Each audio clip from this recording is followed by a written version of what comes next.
আমরা আল্লাহর দরবারে শুকর আদায় করি। আলহামদুলিল্লাহ। আলহামদুলিল্লাহ। সর্বপ্রথমেই আমরা নবীর প্রতি দরুদ পড়েছি। নবীর প্রতি দরুদ পড়ার জন্য হুকুম করেছেন স্বয়ং আল্লাহ নিজে। আল্লাহ পাক বলেন যে অবশ্যই আমি আল্লাহ এবং আমার ফেরেশতারা আমার হাবিবের প্রতি রহমত পাঠাই, দরুদ পড়ি। সুবহানাল্লাহ। এই কথা বলেই আল্লাহ পাক বলেন, হে ঈমানদার বান্দাগণ, যেই নবীর প্রতি আমি এবং আমার ফেরেশতারা দরুদ পড়ি, তোমরাও সেই নবীর প্রতি দরুদ পড়ো এবং নবীকে সালাম জানাও। জোরে বলেন সুবহানাল্লাহ। সুবহানাল্লাহ। তো নবীর প্রতি দরুদ পড়া, নবীকে সালাম জানানো হুকুমটা কার? আল্লাহ। আল্লাহ। হযরত মূসা আলাইহিস সালাম একজন জলিল কদর পয়গম্বর। পবিত্র কোরআনে হযরত মূসা আলাইহিস সালামের আলোচনা বারবার আসছে। এত অধিক পরিমাণে অন্য কোন পয়গম্বর সম্পর্কে আলোচনা হয় নাই। বলেন সুবহানাল্লাহ। গোটা কোরআন জুড়েই বারবার হযরত মূসা আলাইহিস সালাম সম্পর্কে আলোচনা হয়েছে। জোরে বলেন সুবহানাল্লাহ। ওয়া কাল্লামাল্লাহু মূসা তাকলীমা। মূসা আলাইহিস সালাম তার রবের সাথে উত্তম রূপে ডায়লগ করেছেন, আলাপ আলোচনা করেছেন, সংলাপ করেছেন। জোরে জোরে বলেন সুবহানাল্লাহ। সুবহানাল্লাহ। এজন্য মূসা আলাইহিস সালামকে কালিমুল্লাহ বলা হয়। লা ইলাহা ইল্লাল্লাহ, লা ইলাহা ইল্লাল্লাহ। লা ইলাহা ইল্লাল্লাহ মূসা কালিমুল্লাহ। মূসা আলাইহিস সালাম আল্লাহর বাক্য, অর্থাৎ সরাসরি মূসা আলাইহিস সালাম আল্লাহর সাথে কথাবার্তা বলতেন। এতে কোনো ভায়া মিডিয়ার প্রয়োজন হয় নাই। বলেন সুবহানাল্লাহ। সুবহানাল্লাহ। প্রধান আসমানি কিতাব চারখানা।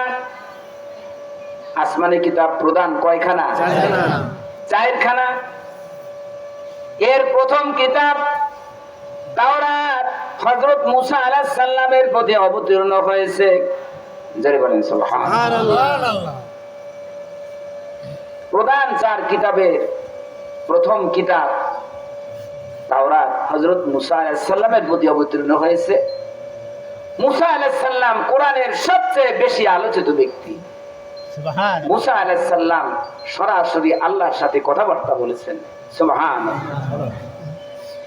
এই মূসা আলাইহিস সালামকে আল্লাহ রাব্বুল আলামিন জিজ্ঞাসা করলেন, ও মূসা, তুমি কি চাও কিয়ামতের কঠিন দিনে পিপাসায় ছটফট করবে না? জোরে বলেন সুবহানাল্লাহ। সুবহানাল্লাহ। কিয়ামতের কঠিন দিনে তুমি পিপাসায় ছটফট করবে না, এটি কি তুমি চাও? কি বলেন, কিয়ামত পড়তে বলতে একটা জিনিস আছে কিনা? আছে। আমাদের একদিন আল্লাহর আদালতে দাঁড়াতে হবে কিনা? হ্যাঁ, হবে। ইমানে মুফাসসালের ভিতরে কিন্তু আমরা এটা বলি, ওয়াল বাসি বাদাল মাউত, মৃত্যুর পরে আবার পুনরুত্থান হবে, আমাদের বিচার আচার হবে। ঠিক কিনা? ঠিক।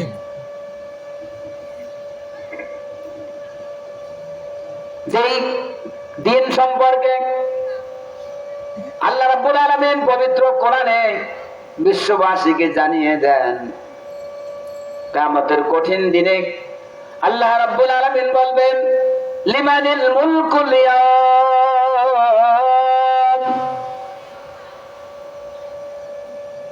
আজকের দিনের ক্ষমতা কার? আজকের দিনের বাদশাহাত কার?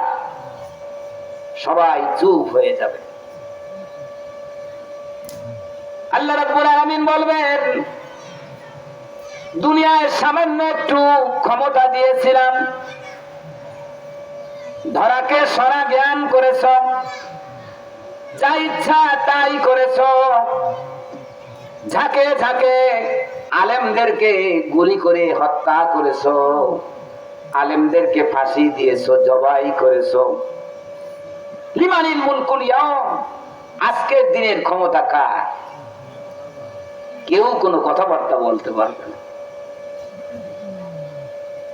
যেই দিন সম্পর্কে আল্লাহ রাব্বুল আলামিন বলেন, ইয়াউমা লা ইয়ানফাউ মালু ওয়ালা বানুন, যেই দিনকার ধন সম্পদ সন্তান সন্ততি কেউ কারো কোনো উপকারে আসবে না। সুবহানাল্লাহ। স্ত্রী যাইবে স্বামীর কাছে, স্বামীরে আমার জীবন যৌবন তোমার পিছনে, তোমার সন্তানের পিছনে, তোমার ঘরের পিছনে, সংসারের পিছনে সব কিছু আমি বিলিয়ে দিয়েছি, তোমার মন তুষ্টির জন্য আমি আমাকে বিলিয়ে দিয়েছি, আজকে আমি ঠকে গেছি, আমাকে একটু নেকি দাও।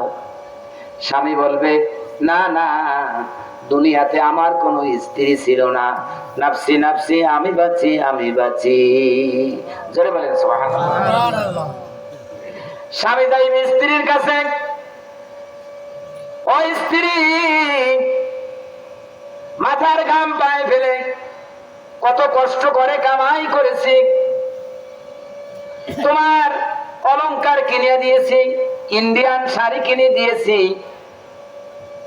তোমার মন তুষ্টির জন্য আমি অনেক কষ্ট করে তোমাকে সন্তুষ্টি করার চেষ্টা করেছি, আজকে আমি ঠকে গেছি, একটু আমাকে তুমি নেকি দাও।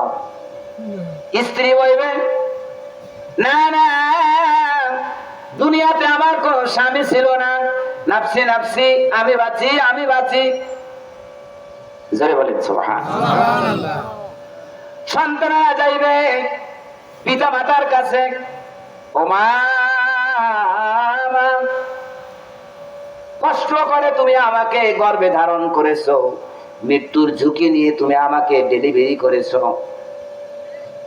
মাঘ মাসের শীতের দিনে তুমি ওই ভিজা জায়গায় শুইয়া আমাকে শুকনা জায়গায় রেখেছো, কত কষ্ট করে লালন পালন করে বড় করেছো, এই গালে কত চুম্বন করেছো, কত বুকে নিয়েছো, আদর করেছো, আজকে আমি ঠকে গেছি, মা আমাকে একটু নেকি দাও। মা সম্পূর্ণ অস্বীকার করবে, না না, দুনিয়াতে আমার কোনো সন্তান সন্ততি ছিল না, নাফসি নাফসি, আমি বাঁচি আমি বাঁচি। জোরে জোরে বলেন সুবহানাল্লাহ। ওইভাবে পিতা বলবে, না না, দুনিয়াতে আমার কোনো সন্তান ছিল না, নাফসি নাফসি, আমি বাঁচি আমি বাঁচি। আবার মা যাইবে সন্তানের কাছে, ও সন্তান, কত কষ্ট করে বুকে ধারণ করেছি, গর্ভে ধারণ করেছি, মৃত্যুর ঝুঁকি নিয়ে ডেলিভারি করেছি, কত কষ্ট করে তোমাকে দুধ পান করাইছি, কত কষ্ট করে তোমাকে লালন পালন করেছি, আজকে আমি ঠকে গেছি, ও সন্তান আমাকে একটু নেকি দাও। সন্তান সম্পূর্ণ অস্বীকার করবে, না না, দুনিয়াতে আমার কোনো পিতা মাতা ছিল না, নাফসি নাফসি, আমি বাঁচি আমি বাঁচি। ইয়াউমা লা ইয়ানফাউ মালু ওয়ালা বানুন, ওই দিনকার ধন সম্পদ সন্তান সন্ততি কেউ কারো কোনো উপকারে আসবে না। জোরে বলেন সুবহানাল্লাহ। ছোট্ট সময় গান শুনেছি, এ সংসারে কেউ নয় আপনজনা, এ সংসারে কেউ নয় আপনজনা, চিনেন তোর আপনারে চিনেন তোর আপনারে ওরে ও বুঝমনা এ সংসারে কেউ নয় আপনজনা। জোরে বলেন সুবহানাল্লাহ। আমাদের আপনজন কে? ধন সম্পদ সন্তান সন্ততি স্ত্রী পুত্র পরিজন আত্মীয় স্বজন সবাই বলবে নাফসি নাফসি, আমি বাঁচি আমি বাঁচি, কেউ আমার আপন না। আমার আপন কে? চিনেন তোর আপনারে চিনেন তোর আপনারে ওরে ও বুঝমনা এ সংসারে কেউ নয় আপনজনা। জোরে বলেন সুবহানাল্লাহ। এটা কোরআনের এই আয়াতেরই কাব্য আকারে গান আকারে কবি বিশ্ববাসীর কাছে তুলে ধরেছেন। কথাটা কোরআনেরই। জোরে বলেন সুবহানাল্লাহ। সেই বিভীষিকাময় সেই মহাসংকট কিয়ামতের কথা উল্লেখ করে আল্লাহ রাব্বুল আলামিন জলিল কদর পয়গম্বর হযরত মূসা আলাইহিস সালামকে বললেন, ও মূসা, তুমি কি চাও কিয়ামতের কঠিন দিনে পানির পিপাসায় ছটফট করবে না? হযরত মূসা আলাইহিস সালাম বললেন, ও পরওয়ারদিগার, অবশ্যই আমি চাই কিয়ামতের কঠিন দিনে আমি যেন পানির পিপাসায় ছটফট না করি। আল্লাহ রাব্বুল আলামিন বললেন, তুমি যদি এটাই চাও যে কিয়ামতের কঠিন দিনে পানির পিপাসায় ছটফট করবে না, তাহলে আখিরি জামানার পয়গাম্বর আমার হাবিব আমার দোস্ত নবী মুহাম্মদুর রাসূলুল্লাহ সাল্লাল্লাহু আলাইহি ওয়াসাল্লামের প্রতি দৈনিক কমপক্ষে 10 বার দুরূদ শরীফ পড়ো। বলেন সুবহানাল্লাহ।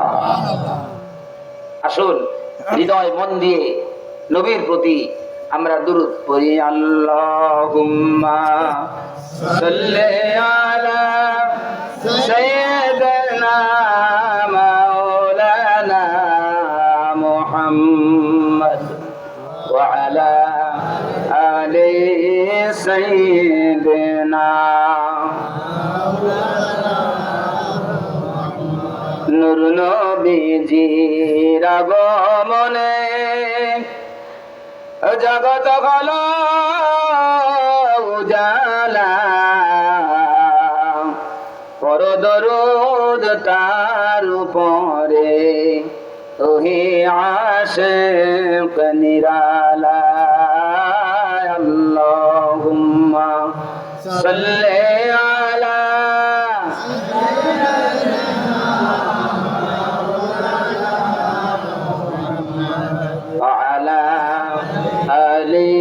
সাইয়্যিদিনা।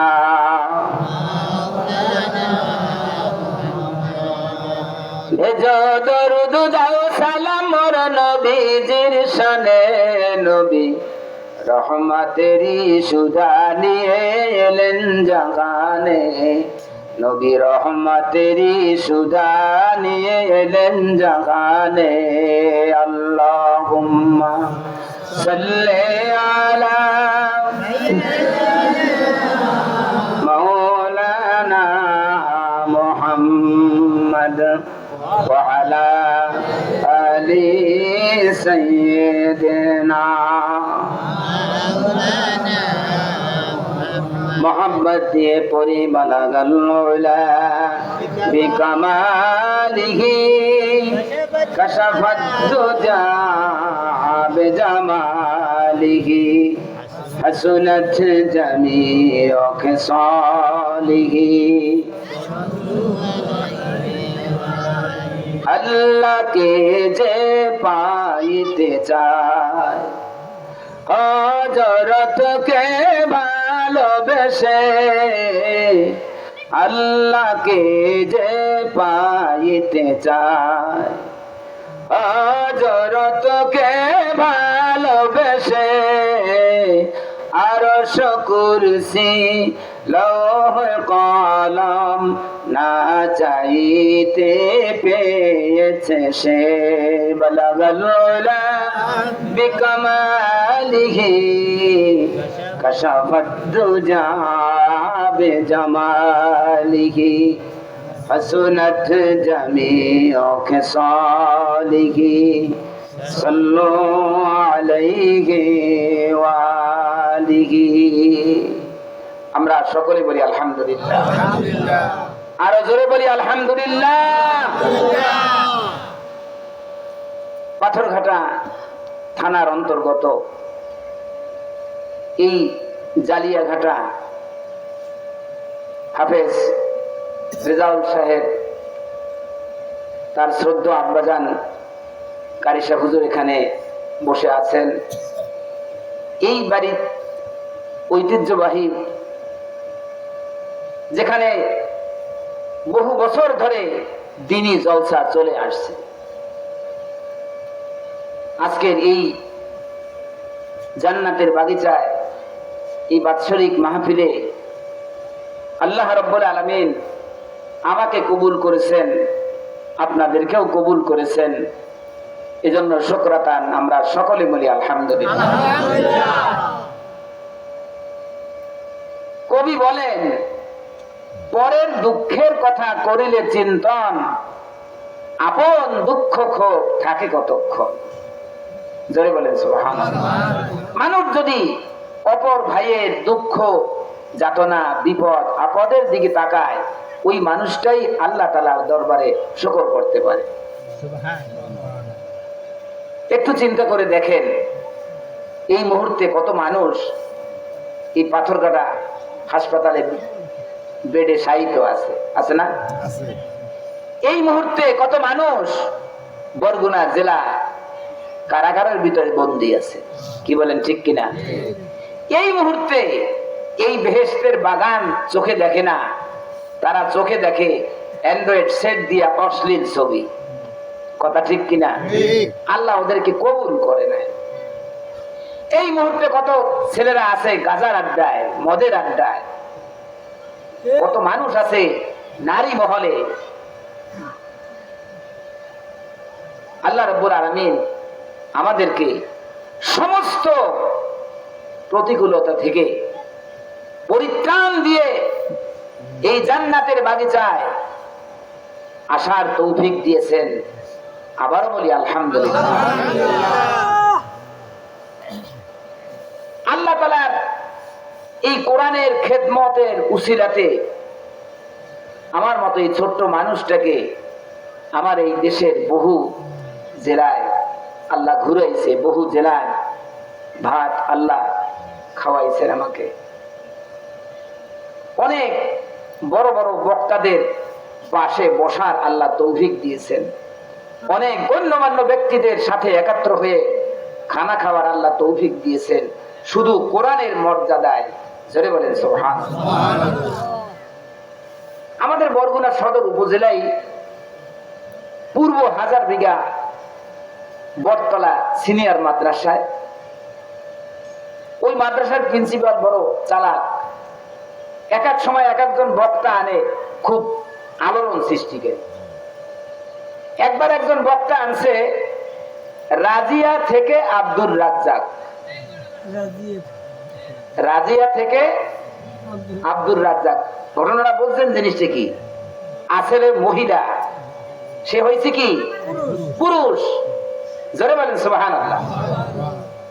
এটা আল্লাহর কুদরত, এটা বিজ্ঞানীরাও স্বীকার করে। মানুষের মধ্যে হরমোন আছে, হরমোন যদি পরিবর্তন হয়, পুরুষ নারী হয়ে যায়, নারী পুরুষ হয়ে যায়।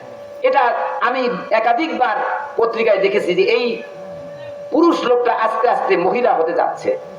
আবার কিছুদিন পর দেখেছি এই মহিলা আস্তে আস্তে পুরুষ হতে যাচ্ছে। হরমোন চেঞ্জ হলে এটা হয়, এটা মেডিকেল সায়েন্স স্বীকার করেছে। এমনকি রাজশাহী ইউনিভার্সিটির একই ক্লাসের দুই বন্ধু, ওই দুই বন্ধুর একটা মেয়ে হয়ে গেছে। পরবর্তীতে তাদের মধ্যে বিবাহের বন্ধন হয়েছে। জোরে বলেন সুবহানাল্লাহ। সুতরাং পুরুষ নারী হওয়া, নারী থেকে পুরুষ হওয়া, এটা বিচিত্র কিছু না, এটা আল্লাহর কুদরত। জোরে বলেন সুবহানাল্লাহ। তো আমার বরগুনার সদর উপজেলায় ওই রাজিয়া থেকে আব্দুর রাজ্জাক যখন পোস্টারের হেডিং এ দিয়েছে প্রধান অতিথি রাজিয়া থেকে আব্দুর রাজ্জাক, আরে মানুষ ওই অজপাড়া গ্রামে মানুষ হাজার হাজার মানুষ পঙ্গপালের মতো ছুটে গেছে। মহিলা ছিল, পুরুষ হয়েছে, আবার মাহফিল করে। ওখানে আমি গিয়েছিলাম, আমারও দাওয়াত ছিল। আমি ওই মাদ্রাসায় আলোচনা করেছি মাহফিলে। এর কিছুদিন পরে, এর কয়েক বছর পরে আবার আর এক আলোচিত ব্যক্তিকে আনলো প্রধান অতিথি। দেরাত হুজুর দুই হাত নাই, শেখ মোহাম্মদ আব্দুল্লাহ। দেরাত হুজুর দুই হাত নাই, আসলে সত্য। জন্ম থেকে তার দুইটা হাত নাই। আল্লাহু আকবার। লোকটা 1.5 হাতের বেশি লম্বা হবে না। তো আমারও দাওয়াত ছিল, আমিও আলোচনা করেছি। আমাদের মতো এই খুচরা বক্তাকে বিদায় দিয়া রাত 12টার সময় ওনাকে স্টেজে উঠাইছি। বরগুনা এসপি অফিসের এসপি সাহেবের সাথে যোগাযোগ করিয়া 50 জন পুলিশ নিয়োগ করছে ওখানে লোক কন্ট্রোল করার জন্য। মানুষ গাছে উঠছে, ছাদে উঠছে, লোক ধরে না। দেরাত হুজুর দুই হাত নাই, কেমন এটা দেখতে হইবে।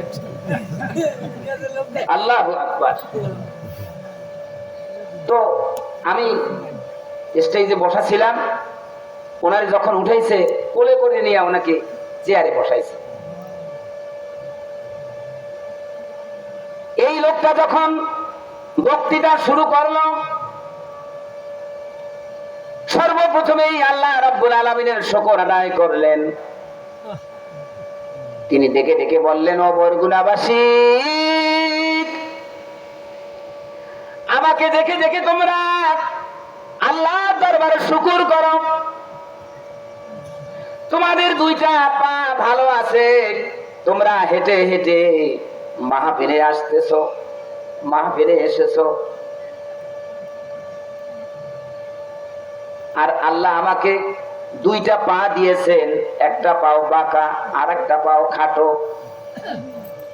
উনি স্টেজে বসে দেখাইছেন ওই বাঁকা পাওটা দিয়া কলম দিয়া লিখে লিখে উনি ক্লাস 1 থেকে মাস্টার ডিগ্রি পর্যন্ত সর্বোচ্চ ডিগ্রি অর্জন করেছে। জোরে বলেন সুবহানাল্লাহ।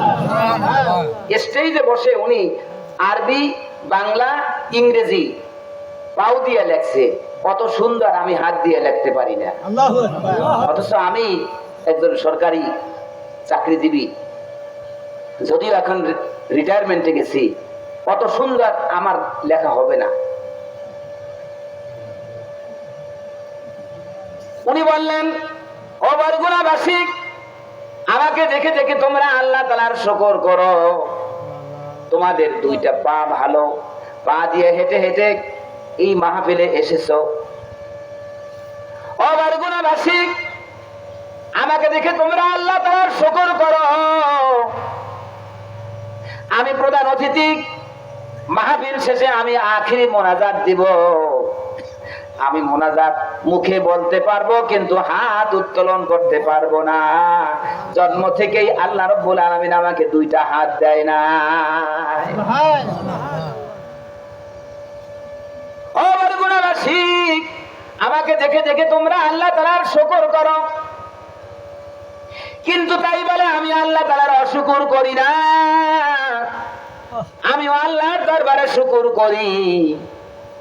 আমার মতো কত প্রতিবন্ধী আছে, রাস্তায় রাস্তায় গইরা রাত ভিক্ষা করে। কি বলেন, আছে না অনেক মানুষ এভাবে প্রতিবন্ধী, রাস্তায় গইরায় আর ভিক্ষা করে। মানুষ ভিক্ষা দেয়, হাত দিয়া গ্রহণ করবে, সেই তার পন্থা নাই। আমি নিজেই একদিন দেখেছি, দুইটা হাত দুইটা পা কিছু নাই, শুধু আছে ধরদা আর এই মাথাটা, বইরায় আর ভিক্ষা করে মানুষ। হ্যাঁ, বরগুনা শহরেই আছে, আমি দেখেছি। উনি বললেন, ও বরগুনাবাসী, তোমরা আল্লাহর দরবারে শুকর করো, আমি প্রধান অতিথি হিসাবে আখিরি মোনাজাত দিব, কিন্তু আমি তোমাদের মতো হাত উত্তোলন করে আল্লাহর দরবারে মোনাজাত করতে পারবো না। মোনাজাত আমি মুখে বলতে পারবো। তাই বলে আমি আল্লাহ তাআলার অশুকর করি না, আমি আল্লাহ তাআলার অকৃতজ্ঞ হই না, কুফরি করি না, আমি আল্লাহর দরবারে শুকর করি। আমার মতো প্রতিবন্ধীকে আল্লাহ রাব্বুল আলামিন ইলম দিয়েছেন, বুদ্ধি দিয়েছেন, মেধা দিয়েছেন। আমি সারা দেশে, এমনকি দেশের বাইরে যাইয়াও আমি মাহফিল করি। এই ইজ্জতের আসনে আল্লাহ আমাকে বসিয়েছেন। আমি প্রতিবন্ধী হওয়া সত্ত্বেও আমি একটা ডিগ্রি সমমানের প্রতিষ্ঠানে আমি লেকচার দেই, আমি একজন শিক্ষক। জোরে বলেন সুবহানাল্লাহ। পরের দুঃখের কথা করিলে চিন্তন, আপন দুঃখ ক্ষোভ থাকে কতক্ষণ। অপর ভাইয়ের দুঃখ যাতনা বিপদ আপদের দিকে তাকাইলে ওই মানুষটাই আল্লাহর দরবারে শুকর করতে পারে। জোরে জোরে বলেন সুবহানাল্লাহ। সুতরাং যেই রব্বুল আলামিন আপনাকে অসুস্থ বানাইয়া, আমাকে অসুস্থ বানাইয়া হাসপাতালে শোয়া রাখলেন না, যে রব্বুল আলামিন মিথ্যা মামলায় জড়িত করে জেলখানায় আটকায় রাখলেন না, যে রব্বুল আলামিন অশ্লীল ছবি দেখার মধ্যে রাখলেন না, গাজার আড্ডায় রাখলেন না, মেয়ে মহলে রাখলেন না, সমস্ত অসুবিধার থেকে মুক্তি দিয়া মাহফিলের ময়দান, কোরআনের বাগানে, বেহেশতের বাগানে আসার বসার, কিছু বলার এবং শোনার তৌফিক দিলেন, ওই রব্বুল আলামিনের শুকরাতান আমরা আবারও পড়ি আলহামদুলিল্লাহ। আমার সাথে সাথে সকলে পড়েন, আউযু বিল্লাহি মিনাশ শাইতানির রাজীম, বিসমিল্লাহির রাহমানির রাহিম, আলা ইন্না আউলিয়া আল্লাহ লা খাউফুন আলাইহিম ওয়ালা হুম ইয়াহজানুন الذين آمنوا وكانوا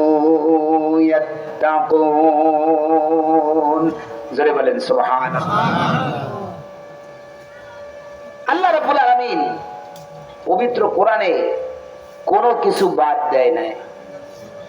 মানুষের জন্ম থেকে মৃত্যু পর্যন্ত ব্যক্তিগত, পারিবারিক, সামাজিক, রাজনৈতিক, অর্থনৈতিক, আভ্যন্তরীণ, আন্তর্জাতিক সব কিছু পবিত্র কোরআনে আল্লাহ রাব্বুল আলামিন বান্দাকে জানিয়ে দিয়েছেন। জোরে বলেন সুবহানাল্লাহ। আল্লাহ রাব্বুল আলামিন বলেন, মা ফাররাতনা বিল কিতাবি মিন শাই। ও দুনিয়ার মানুষ, কোনো কিছুই আমি তোমাদের জন্য বাদ রাখি নাই। কোরআনে সব কিছু আমি ব্যাখ্যা সহকারে জানিয়ে দিয়েছি। জোরে জোরে বলেন সুবহানাল্লাহ। কিন্তু আমাদের কপাল খারাপ যে আমরা কোরআনের পাতা উল্টিয়ে দেখি না। মসজিদে দেখবেন, মসজিদের তাকে কোরআন পড়ে আছে, ওর ভিতরে ধুল জমা হয়ে গেছে, ময়লা জমা হয়ে গেছে। ওই মসজিদের কোরআনগুলি আল্লাহর দরবারে ফরিয়াদ করে বলে, ও পরওয়ারদিগার, তোমার বান্দারা আমাকে তেলাওয়াত করে না, তেলাওয়াত আবশ্যক মনে করে না, আমাকে ফেলে রেখেছে। আজকে আমরা মুসলমান হয়ে আমাদের সন্তানদেরকে আমরা কোরআন শিক্ষা দেই না। সকালবেলা উঠে আমরা সন্তানদেরকে পাঠাই গান মাস্টারের কাছে, সারে গামা পাদা নিশা এই সমস্ত আবিজুবি শেখার জন্য। হ্যাঁ, আগডুম বাগডুম গোড়ার ডুম এ শেখার জন্য আমরা সন্তানদেরকে পাঠাইয়া দেই, তাদেরকে আলিফ বা তা সা শিক্ষা দেই না। কোরআন শিখাও ছেলে মেয়েকে ওহে মুসলমান, জান কবজের সময় তোমার হইবে রে আসান। বলে কোরআন শিখাও ছেলে মেয়েকে ওহে মুসলমান, জান কবজের সময় তোমার হইবে রে আসান। আপনার পিতা মুমূর্ষ অবস্থায়, আপনার মাতা মুমূর্ষ অবস্থায়, আপনার নিকট আত্মীয় মুমূর্ষ অবস্থায়, কিছুক্ষণের মধ্যেই হয়তো চির বিদায় নেবে, কিছুক্ষণের মধ্যেই হয়তো তার জান কবজ হবে। এই মুহূর্তে আপনি যদি আপনার পিতার কাছে বসে সূরা ইয়াসিন তেলাওয়াত করেন, তার মৃত্যু যন্ত্রণা হবে না, হবে না। ওই মুমূর্ষ অবস্থায় আপনার মায়ের কাছে বসে আপনি যদি সূরা ইয়াসিন তেলাওয়াত করেন, তার মৃত্যু যন্ত্রণা হবে না। আপনার নিকট আত্মীয়র মুমূর্ষ অবস্থায় তার কাছে বসে সূরা ইয়াসিন তেলাওয়াত করলে তার মৃত্যু যন্ত্রণা হবে না, হবে না।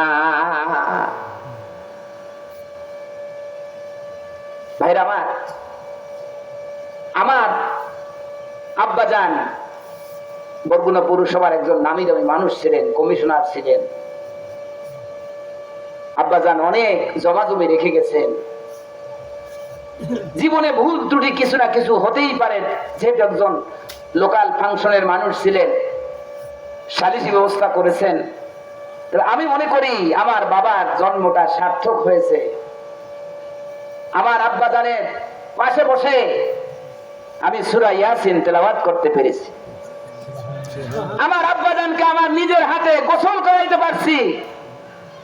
আমার আব্বাজানের জানাজা বরগুনা সার্কিট হাউস ময়দান, এসপি অফিসের কাছেই, হাসপাতালের উত্তর পাশে বিশাল মাঠ, সার্কিট হাউস ময়দানে হাজার হাজার মানুষের সামনে আমার আব্বাজানের জানাজা আমি আলেম হইয়ে দিতে পারছি।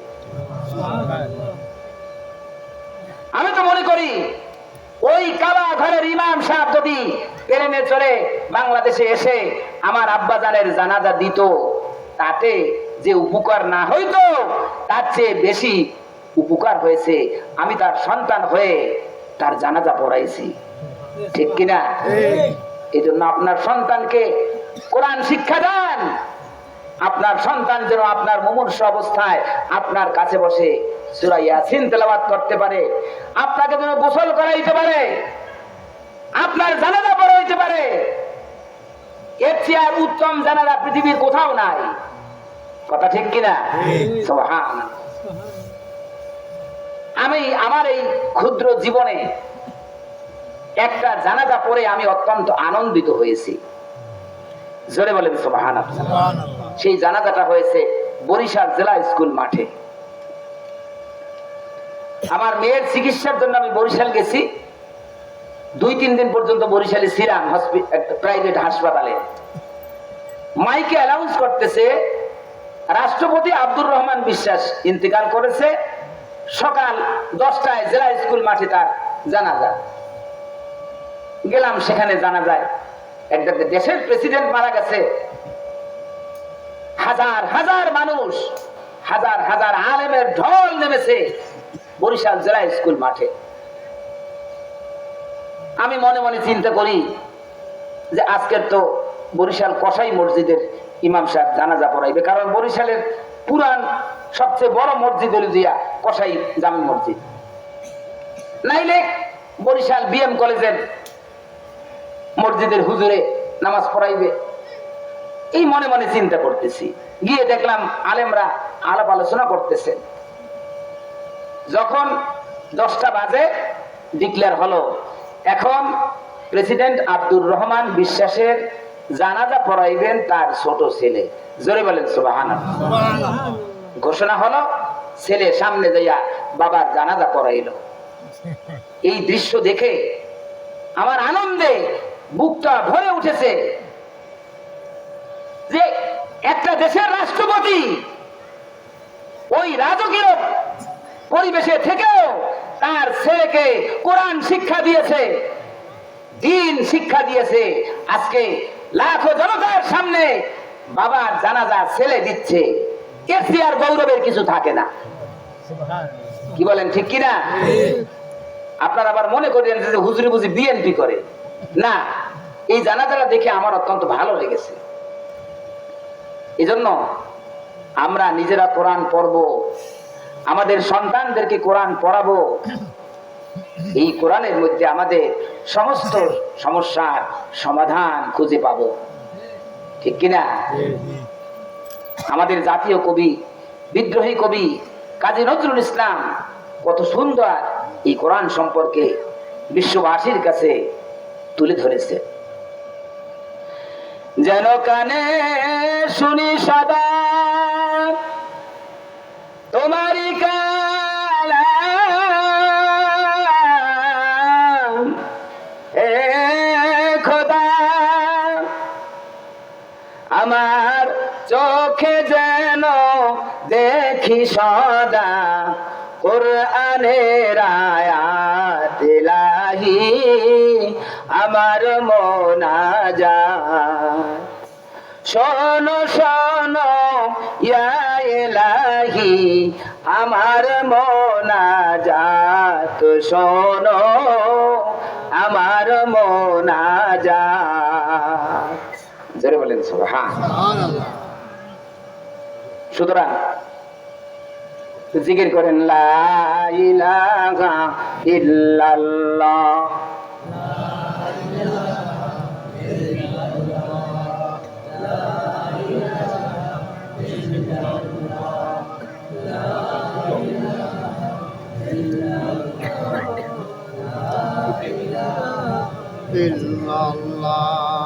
লা ইলাহা ইল্লাল্লাহ, লা ইলাহা ইল্লাল্লাহ, মুহাম্মাদুর রাসূলুল্লাহ সাল্লাল্লাহু আলাইহি ওয়াসাল্লাম। মা ফাররাতনা ফিল কিতাবি মিন শাই। আল্লাহ তাআলা বলেন এই কোরআনে আমি কোনো কিছু বাদ দেই নাই। জোরে বলেন সুবহানাল্লাহ। এজন্যই কবি লিখেছেন, সমাধান চাও যদি জীবনে মরণে, ফিরে যাও খুঁজে নাও চোখ রাখো কোরআনে। সমাধান চাও যদি জীবনে মরণে, ফিরে যাও খুঁজে নাও চোখ রাখো কোরআনে। জোরে বলেন সুবহানাল্লাহ। আল্লাহু আকবার। আল্লাহ রাব্বুল আলামিন বলেন, ইন্না নাহনু নাযালনা যিকরা ওয়া ইন্না লাহু লাহাফিজুন। জোরে বলেন সুবহানাল্লাহ। এই কোরআন আমি অবতীর্ণ করেছি, এর রক্ষণাবেক্ষণের দায়িত্ব হচ্ছে আমি আল্লাহ। জোরে বলেন সুবহানাল্লাহ। ইশার নামাজের আগে যে হুজুরে আলোচনা করছে, আমি তার আলোচনা এসে পাইছি, হুজুরে এই আয়াতখানা তেলাওয়াত করেছেন। আমরা শুধু মাহফিল করি না, আমরা মাহফিল শুনিও, শোনারও প্রয়োজন আছে, ঠিক কিনা?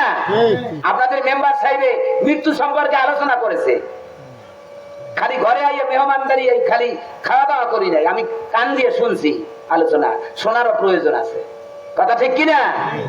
শোনার জন্য হুকুম করেছেন কে?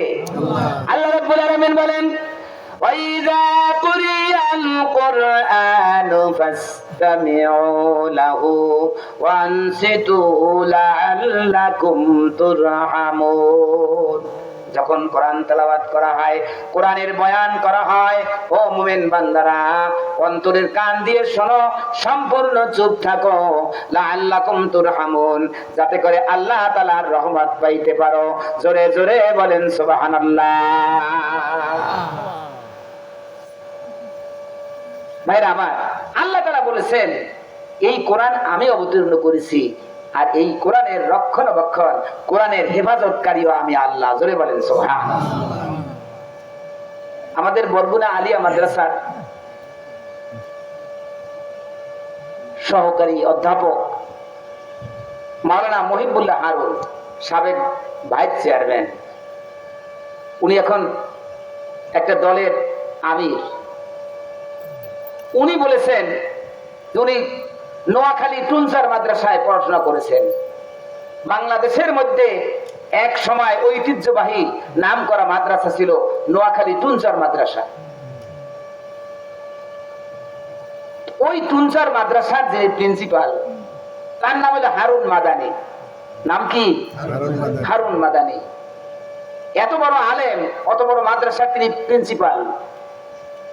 বিবাহ করেছেন, স্ত্রী হইল কোরআনে হাফেজা। স্ত্রী কি বলেন তো? কোরআনে হাফেজা। উনি তো বিশাল মাওলানা, মাদ্রাসার প্রিন্সিপাল, বড় আলেম, বড় মুফাসসির, বড় মুহাদ্দিস, বড় ফকি, কিন্তু উনি তো কোরআনে হাফেজ না। বাসর রাত্রে স্ত্রী প্রশ্ন করেছেন, স্বামী রে, আমি তো আপনার নাম শুনেছি, আপনি নাম করা একটা মাদ্রাসার প্রিন্সিপাল, আপনি একজন বড় মুহাদ্দিস, আপনি একজন বড় মুফাসসির, আপনি একজন বড় মুফতি, বড় একজন ফকি, আপনার সার্টিফিকেটের অন্ত নাই। বলেন তো কোরআন বড় না হাদিস বড়? জোরে বলেন সুবহানাল্লাহ। আরে ভাই, এই উত্তর তো ছোট গুরুগারা জানে।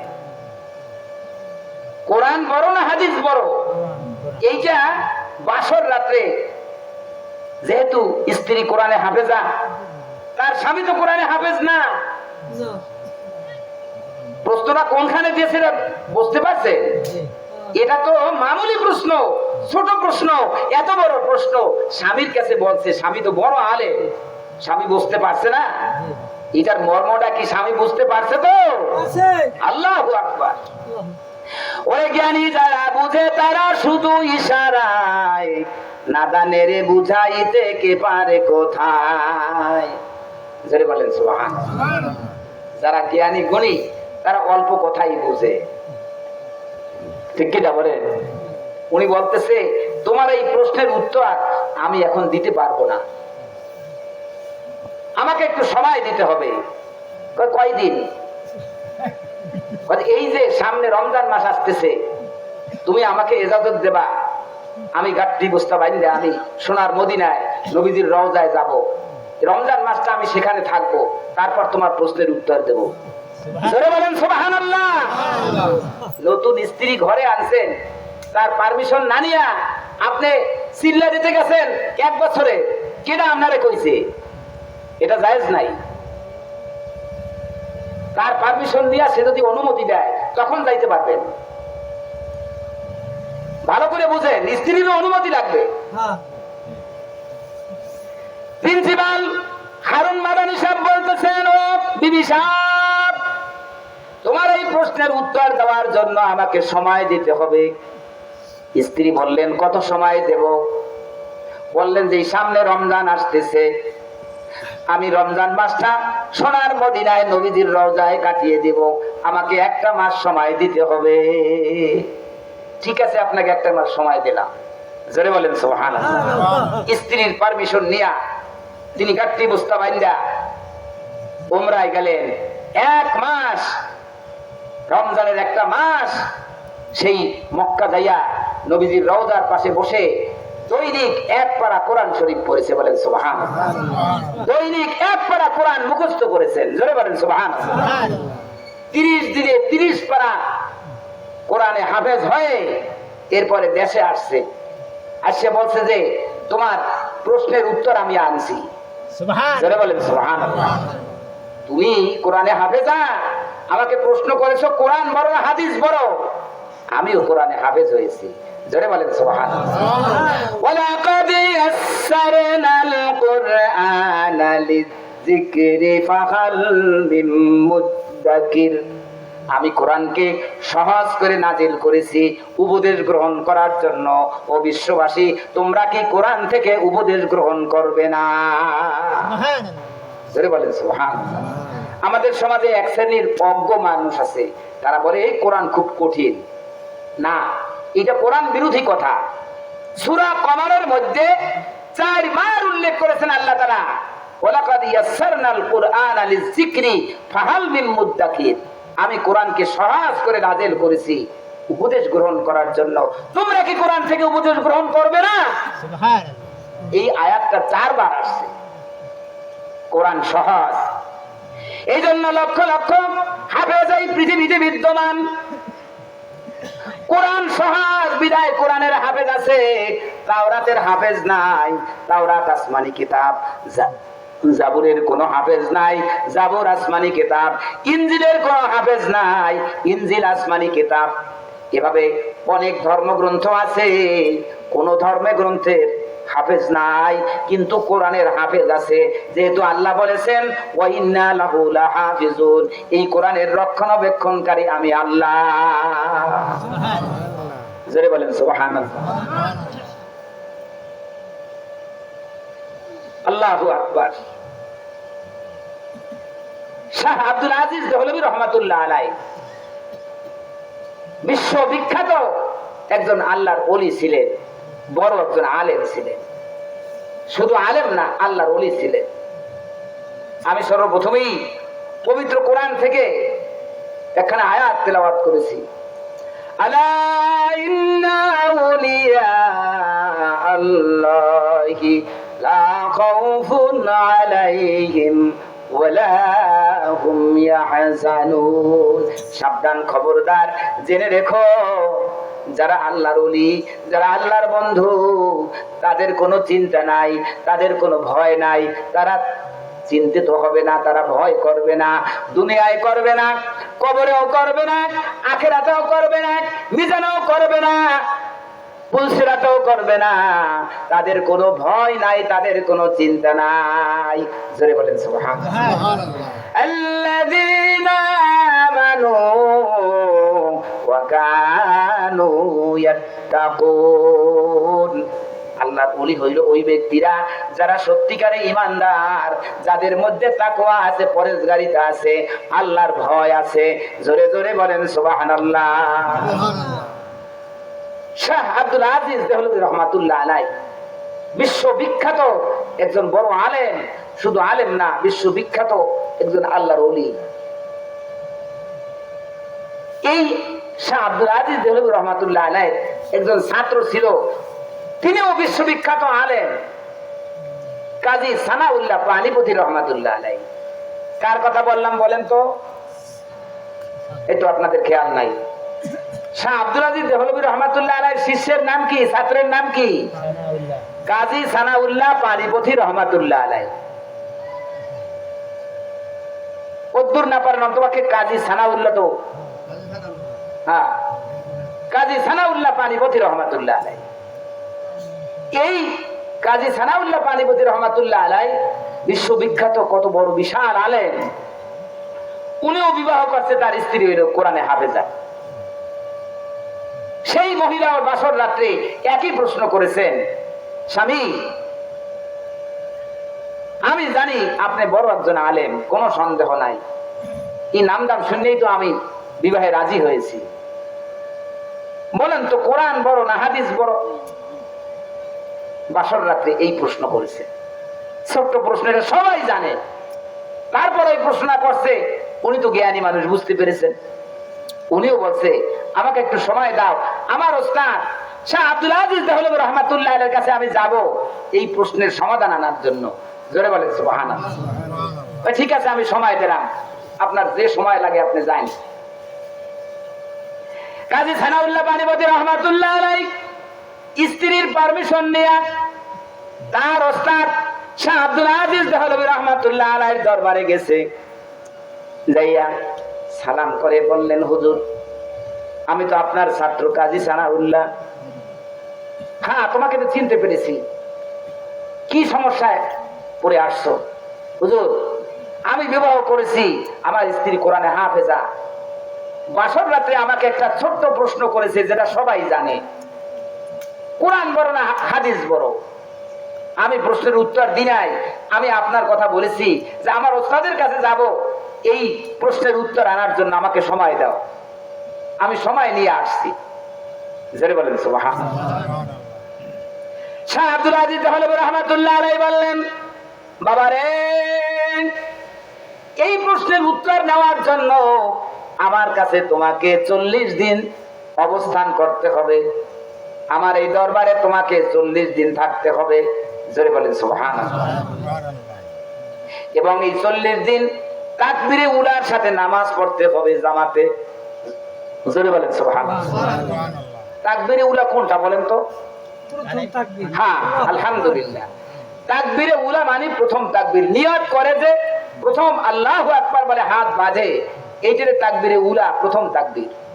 এটাকে তাকবীরে তাহরিমাও বলা হয়। এই তাকবীর দেওয়ার জন্য দুনিয়ার ছেলে সন্তান ধন সম্পদ সবকিছু হারাম হয়ে যায়। এই জন্য এটাকে তাকবীরে তাহরিমাও বলা হয়। কথা ঠিক কিনা? সুবহানাল্লাহ। ওস্তাদ বললেন, ও সানাউল্লাহ, তোমার ওই প্রশ্নের উত্তর যদি তুমি নিতে চাও তাহলে আমার কাছে 40 দিন অবস্থান করতে হবে। শুধু তাই না, তাকবীরে উলার সাথে জামাতে নামাজ পড়তে হবে। জোরে বলেন সুবহানাল্লাহ। যেমন ছাত্র তেমন উস্তাদ। আল্লাহু আকবার। এই 40 দিনে বিশেষ করে ফজরের রক্ত, মাগরিবের রক্ত, এশারের রক্ত, 340 120 ওয়াক্ত নামাজ। 120 ওয়াক্ত নামাজের মধ্যে সূরা ফাতিহা থেকে শুরু করে মিনাল জিন্নাতি ওয়ান নাস 6666 আয়াত ভাগ করে তিনি তেলাওয়াত করেছেন। আর তার শাগরিদ কাজী সানাউল্লাহ পানিপতি রহমাতুল্লাহ আলাইহি হৃদয়ের কান দিয়ে শুনেছেন। জোরে বলেন সুবহানাল্লাহ। 40 দিন যখন শেষ হয়ে গেছে, কাজী সানাউল্লাহ পানিপতি রহমাতুল্লাহ আলাইহি বললেন, হুজুর, আমি যে সমস্যায় পড়ে আপনার কাছে আসছি, আমার সমস্যার সমাধান হয়ে গেছে। আমিও কোরআনে হাফেজ হয়ে গেছি। ইন্না নাহনু নাযালনা যিকরা ওয়া ইন্না লাহু লাহাফিজুন। এই কোরআন আমি অবতীর্ণ করেছি, এর রক্ষণাবেক্ষণের দায়িত্ব হচ্ছে আমি আল্লাহ। সুবহানাল্লাহ। দুনিয়ার যত এই কাগজে লেখা কোরআন আছে, সমস্ত কোরআনগুলি যদি কাফের মুশরিক বেদিন বদ্দিনেরা জ্বালাইয়া দেয়, আর আবার এই বাংলাদেশের সর্বদক্ষিণে কুয়াকাটার সাগরের তীরে যদি একজন খাঁটি হাফেজ জীবিত থাকে, কোরআন বিশ্বময় আবার জিন্দা হয়ে যাবে। জোরে বলেন সুবহানাল্লাহ। ওয়া ইন্না লাহু লাহাফিজুন। এই কোরআনের হেফাজতকারী কে? আল্লাহ। সুবহানাল্লাহ। শাহ আব্দুল আজিজ দেহলভী রহমাতুল্লাহ আলাইহি তেলাওয়াত করেছেন আর তার শিষ্য শ্রবণ করেছেন। শুধু তাই না, কত বড় আল্লাহর ওলি ছাত্রকে ফায়েজ দিয়েছেন, তাওয়াজ্জু দিয়েছেন, যার পরিপ্রেক্ষিতে কামেল মোকাম্মেল হয়ে গেছে। জোরে বলেন সুবহানাল্লাহ। ইয়া আইয়ুহাল্লাযীনা আমানুত্তাকুল্লাহা ওয়া কুনু মা'আস সাদিকিন। ও ঈমানদার বান্দাগণ, আমি আল্লাহকে ভয় করো, আর যারা হক্কানি রব্বানি, যারা আল্লাহওয়ালা, যারা পীর মাশায়েখ, যারা আল্লাহর ওলি, তোমরা তাদের সান্নিধ্যে যাও। জোরে জোরে বলেন সুবহানাল্লাহ। এক জমানা সোহবাতে বা আউলিয়া, এক জমানা সোহবাতে বা আউলিয়া, বেহতর সদ সালতাত বেরিয়া। কিছুক্ষণ সময়, অল্প সময় যদি আপনি একজন আল্লাহর ওলির সান্নিধ্যে থাকে, আর একজনে জঙ্গলে যাইয়া 100 বছর ইবাদত করেছে, বেরিয়া, ওই 100 বছর ইবাদতের চেয়ে কিছুক্ষণ আল্লাহর ওলির কাছে থাকা উত্তম হবে। জোরে বলেন সুবহানাল্লাহ। বনাজরে ওলি খান জরসাওয়ার আল্লাহর ওলিদের নেক দৃষ্টিতে মাটি সোনা হয়ে যায়। জোরে বলেন সুবহানাল্লাহ। সুবহানাল্লাহ। ফুরফুরার দাদা হুজুর শাহ সুফি আবু বকর সিদ্দিক আল কুরাইশি রহমাতুল্লাহ আলাইহি, এই বাংলাদেশের শর্ষিনার গুরু। এদের আসল গোড়াঘাট কোথায়? ফুরফুরা, ভারতের ভিতরে। ভারতের ভিতরে হুগলি, ফুরফুরা। এই ফুরফুরার আবু বকর সিদ্দিক আল কুরাইশি কুরাইশ বংশের মানুষ, নবীর বংশের মানুষ। তিনি যখন দাওয়াত দিতে লাগলেন ভারতবর্ষে, হিন্দুস্তানে, তার দাওয়াত শুনে হাজার হাজার মানুষ মুসলমান হতে লাগলো।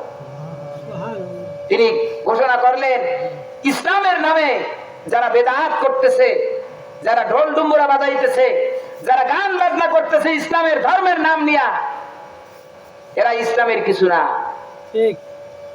এই কথা বলাতে ভারতের অনেক এই পুরুষ পার্টির লোকেরা তারা ক্ষিপ্ত হয়ে গেল, হুজুরের সাথে তর্ক বিতর্কে জড়ানোর উপক্রম করে দিল। হুজুর বললেন, ঠিক আছে, তোমরা সঠিক হলে তোমরা এখানে বসো, আর আমি বেঠিক হলে সেটাও তোমরা আমাকে দেখাই দাও, আমরা এক জায়গায় বসি, বিতর্ক হোক। ঠিক আছে। এখন ওই বেসরা ফকির ভক্কর অবমধ্য দু একজন পণ্ডিত আছে, ওই লাইনের পণ্ডিত আছে না? আছে আছে। কিছু আলেম আছে যেগুলা টাকার লোভী, লক্ষ লক্ষ টাকা খাইয়া ওই ওদের স্রোতে পাল তুলে দেয়। বলেন না উজুবিল্লাহ। ঠিক আছে, অমুক দিন অমুক সময় তোমরা বসো, আমিও বসবো, আমার যারা লোকজন আছে সবাইকে নিয়ে বসবো, বিতর্ক হবে। কোরআন হাদিস থেকে তোমরা দলিল দেবা, আমরাও দলিল দেব। যদি তোমাদের দলিল সঠিক হয়, আমরা তওবা করব, তোমাদের দলে যোগ দেব। আর যদি আমাদের দলিল সঠিক হয়, তাহলে তোমরাও তওবা করে আমাদের সাথে যোগদান করবা। হ্যাঁ ঠিক আছে হুজুর। দিন সময় সব কিছু ঠিক হয়ে গেছে।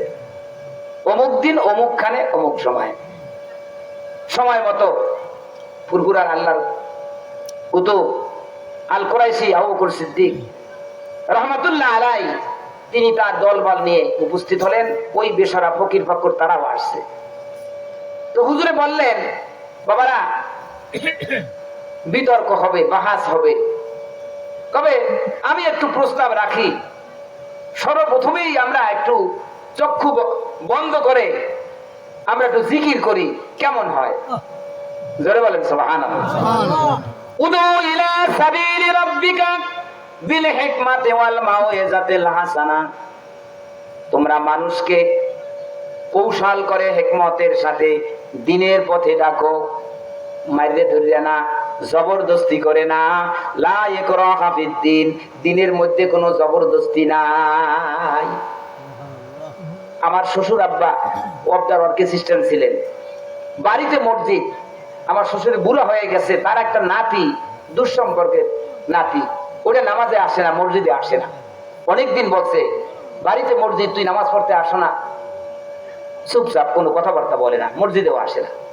একদিন সকাল 10টার দিকে কোথায় জানি রওনা দিয়েছে। আমার আব্বা যান, শ্বশুর আব্বা যাইয়া ওর পাও দুইটা হাত দেয় ধরছে। এখন ও দেখে যে দাদু, আরে তুমি কি করতেছো? কি তুমি করো কি? আজকে তোর পাও ছাড়বই না, তুই যতক্ষণ পর্যন্ত ওয়াদা না দিবি যে আমি মসজিদে যাবো। দাদু তুমি মাফ করে দাও, আমি এরপর থেকে 5 ওয়াক্ত নামাজ পড়বো, তুমি আমার গুনাহগার বানাইও না। এরপর ছাড়িয়ে দিচ্ছে। ওই থেকে ও নামাজি হয়ে গেছে। উদু ইলা সাবিলি রাব্বিকা বিল হিকমাতি ওয়াল মাউইজাতিল হাসানা। তোমরা মানুষকে ইসলামের পথে হিকমত দিয়ে ডাকো, জোর জবরদস্তি করে না, মারিয়ে ধরে না। কথা ঠিক কিনা? আল্লাহর কুতুব ফুরফুরার আবু বকর সিদ্দিক আল কুরাইশি রাহমাতুল্লাহ আলাইহি সর্বপ্রথমে প্রস্তাব করলেন, বাবারা, আমরা বিতর্ক করব, বাহাস করব। এর আগে আমরা সবাই একটু চক্ষু বন্ধ করে জিকির করি, এটা কেমন হয়? ওরা ফকিরেরা ওই ঢোলডুবুরের পার্টি চিন্তা করতেছে, না এটা তো খারাপ কথা কয় নাই হুজুরে, জিকির আজকের আগে হোক, তারপরে বিতর্ক শুরু হবে। তো ওদেরকে চক্ষু বন্ধ করে হুজুরে জিকিরের তালিম দিতে লাগলেন। বলেন সুবহানাল্লাহ। ওই ভাগে আল্লাহর ওলি ওই বেসারা ফকির ফক্করদেরকে তাওয়াজ্জু দিতে লাগলেন, ফায়েজ দিতে লাগলেন, আর জিকির শুরু করে দিলেন। চক্ষু বন্ধ করে জিকির শুরু করে দিল।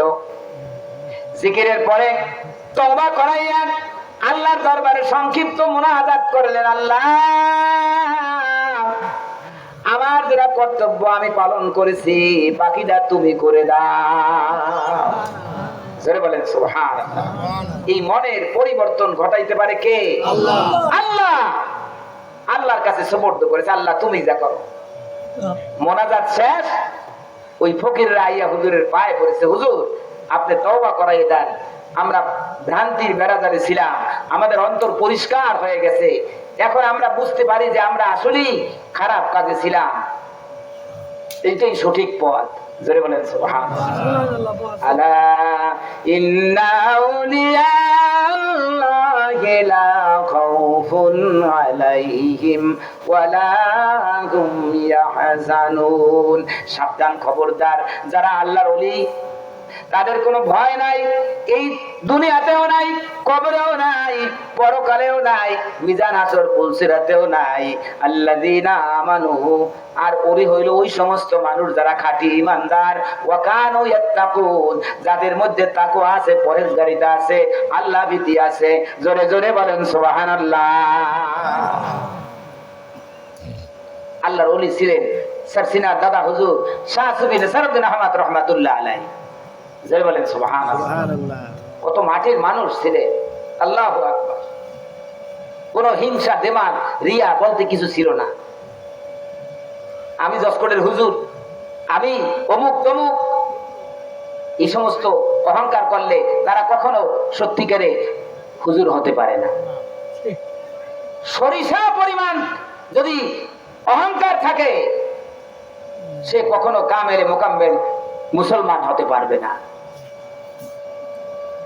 আল্লাহ পাক বলেন, আল কিবরিয়াউ ইদাইক, অহংকার হচ্ছে আমার ইজ্জতের চাদর। কেউ যদি অহংকার করে, সে যেন আমার ইজ্জতের চাদর ধরে টান দিল, আমার সাথে বেয়াদবি করলো। জোরে জোরে বলেন নাউজুবিল্লাহ। আমি পীর সাহেব, আমি মাওলানা সাহেব, আমি মুফতি, আমি মুহাদ্দিস, আমি ইমাম, আমি মেম্বার, আমি চেয়ারম্যান, আমি ডিসি, এসপি, জজ, এই সমস্ত অহংকার থাকতে পারবে না। অহংকার একমাত্র করতে পারবে আল্লাহ। আর কেউ অহংকার করুক, আল্লাহ কখনো এটা সহ্য করে না। জোরে বলেন নাউজুবিল্লাহ। নিরহংকার ব্যক্তি ছিলেন নসরুদ্দিন আহমদ রহমাতুল্লাহ আলাইহি। আল্লাহ তাকে জান্নাত নসিব করুন, সকল বলেন আমিন। হুজুরকে যারা দেখেছেন তারা জানেন ভালো করে, আমি তো আর দেখি নাই। মরহুম আল্লাহর কুতুবকে যারা দেখছে, হয়তো তাদের এরকম দু একজন বৃদ্ধ এখনো জীবিত থাকতে পারে। ওই সময় গাড়ি ঘোড়া ছিল না, পালকিতে চলতেন। তো তার যারা শিষ্য, তার যারা মুরিদ, এরা ওই পালকিতে করে এক জায়গা থেকে অন্য জায়গায় নিয়ে যাইতো। হুজুর বুড়া মানুষ হাঁটতে পারে না, তো এই সব লাভের আশায় মাদ্রাসার এক তালবে আলিম, সেও যাইয়া ওই পালকি ধরছে। হুজুরের পালকির ভিতর থেকে লক্ষ্য করছে যে একটা তালবে আলিম, সেও আমার পালকি ধরেছে। সাথে সাথে নিষেধ করেছে, এই কোন মাদ্রাসার তালবে আলিম যেন আমার পালকি ধরে না। ওই ছেলেটা ওখান থেকে চলে গেছে, রাগ করেছে। একটু সওয়াবের আশায় আল্লাহর ওলির পালকি ধরছি, হুজুরে নিষেধ করলো, আমরা কি এতই খারাপ? বলছে উল্টা, বলছে কি উল্টা। এটা হুজুরের কানে গেছে। ওই ছেলে মাদ্রাসায় যাইয়া কান্নাকাটি করেছে, একটু সওয়াবের জন্য হুজুরের পালকি ধরলাম, হুজুরে নিষেধ করলো, এটা হুজুরে শুনতে পারছে। তখন ইশার নামাজের সময় মাদ্রাসার সব ছাত্রকে মসজিদে ডাকছে, তোমরা এখানে আসো, শোনো। একজন মাদ্রাসার তালবে আলিম, খায়রুকুম মান তাআল্লামাল কুরআন ওয়া আল্লামা, তোমাদের মধ্যে ওই ব্যক্তি উত্তম যে কোরআন শিক্ষা করে আর শিক্ষা দেয়। একজন খাঁটি তালবে আলিম কোন এলাকায় হাঁটতে গেলে ওই এলাকার মুদ্দারদের 40 দিনের গোড়া জাপ বন্ধ হয়ে যায়। বলেন সুবহানাল্লাহ। আমি নেশার কোন জায়গায় হাঁটতে গেলে ওই এলাকার 40 দিনের গোরাজাব বন্ধ হবে এমন কোন গ্যারান্টি আমার কাছে নাই। কিন্তু একজন তালবে আলিম হাঁটতে গেলে ওই এলাকার 40 দিনের গোরাজাব বন্ধ হয়ে যায়। জোরে বলেন সুবহানাল্লাহ। সুতরাং আমার চেয়ে তোমাদের মর্যাদা বেশি, এই জন্য তোমাদেরকে পালকি ধরতে নিষেধ করেছি। জোরে বলেন সুবহানাল্লাহ। আল্লাহু আকবার। অহংকার থাকতে পারবে না। আমরা ওই যে বলতাম যে তুমি একা আইছো, আরো 10 জন আইনে তারপরে টানো। নাউজুবিল্লাহ। একজন তালবে আলিমকে কত সম্মান করেছে। মানে আজ্জা উজ্জা, যে মানুষকে সম্মান দেয় সে সম্মান পায়। জোরে বলেন সুবহানাল্লাহ। ওই সম্মান দেওয়ার কারণেই তো বাংলার শ্রেষ্ঠ কুতুব হয়েছিলেন শাহ সুফি নেসারউদ্দিন আহমদ রহমাতুল্লাহ আলাইহি। জোরে বলেন সুবহানাল্লাহ। কত বড় আল্লাহর ওলি ছিলেন। তার একজন মুরিদ মাদ্রাসায় হেফজখানায় পড়াশোনা করে নাই। হাফেজ হইতে হলে হেফজ মাদ্রাসায় পড়তে হয়। হাফেজদের নিয়ম অনুযায়ী পড়ে তারপরে কোরআনে হাফেজ হতে হয়। কিন্তু ওই যে মুরিদ দাদা হুজুর শাহ সুফি নেসারউদ্দিন আহমদ রহমাতুল্লাহ আলাইহি মুরিদ, সে কোন মাদ্রাসায় পড়ে নাই, অথচ সে কোরআনে হাফেজ হয়ে গেছে। জোরে বলেন সুবহানাল্লাহ। একজনে জিজ্ঞাসা করছে, ভাই তুমি হাফেজ হইলে কিভাবে? তুমি তো কখনো হেফজখানায় পড়ো নাই, হাফেজিয়া মাদ্রাসায় পড়ো নাই, তুমি হাফেজ হইলে কিভাবে? ওই লোকটা বলেছে, আমি হাফেজিয়া মাদ্রাসায় পড়ি নাই সত্য, আমি নিয়মিত কোরআন পড়তাম। আমি ঘুমানোর সময় দুরূদ শরীফ পড়ে পড়ে আমি ঘুম পড়ে যেতাম। রাতের বেলা স্বপ্নে দেখতাম দাদা হুজুর শাহ সুফি নেসারউদ্দিন আহমদ রহমাতুল্লাহ আলাইহি আমাকে কোরআন তেলাওয়াত করাইতেছে, আমাকে কোরআন পড়াইতেছে।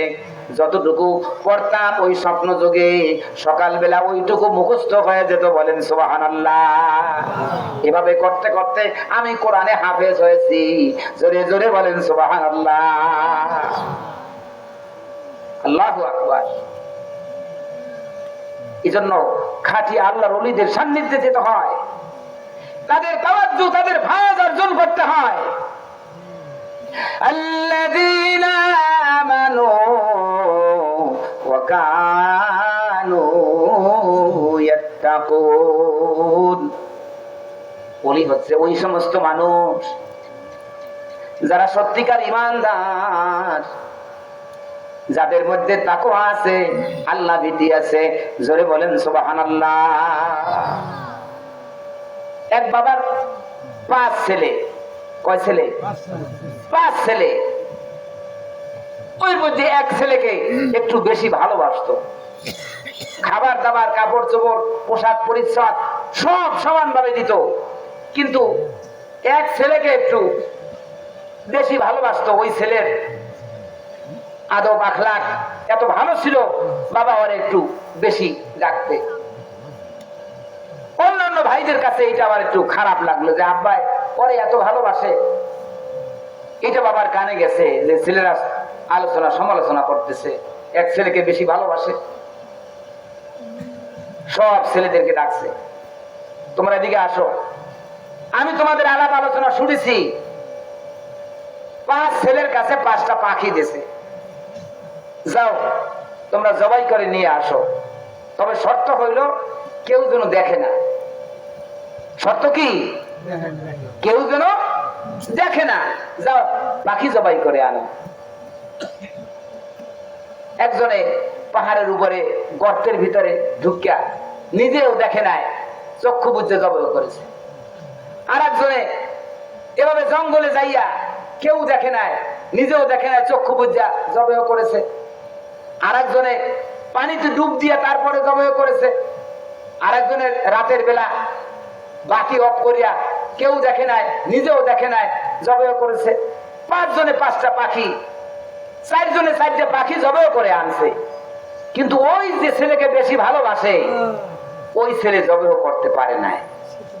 বাবা যে শর্ত দিয়েছে সেই শর্ত অনুযায়ী জবাই করতে পারে নাই, সে 8টা পাখি নিয়ে আসছে। এখন এক ছেলেকে বলছে, বাবা তুমি কিভাবে জবাই দিচ্ছ? বাবা আমি তো পাহাড়ের উপরে গর্তের মধ্যে ঢুকে আমি নিজেও দেখি নাই, কেউ দেখে না আমি জব করছি। আরেকজনে বললে আমি জঙ্গলে যাই জব দিছি, আরেকজনে বলে আমি রাতের অন্ধকারে বাতি অফ করে জব দিছি, কেউ দেখে নাই। আচ্ছা, সবাই আমার আদেশ মানলো, বাবা তুমি পারলা না কেন? ওই যে ছেলেকে বেশি ভালোবাসে, যাকে নিয়ে আলোচনা সমালোচনা ভাইদের মধ্যে, তুমি কেন জবাই করতে পারলা না? আব্বাজান, আপনি যে শর্ত দিয়েছেন সেই শর্ত অনুযায়ী আমি জবেও করতে পারি নাই। আমিও তাদের মতো চেষ্টা করেছি, গোপন জায়গায় গিয়েছি, আমি লক্ষ্য করেছি দুনিয়ার কেউ দেখে না। আল্লাহু সামিউম বাসীর। আল্লাহ সব কিছু দেখতেছেন, সব কিছু শুনতেছেন।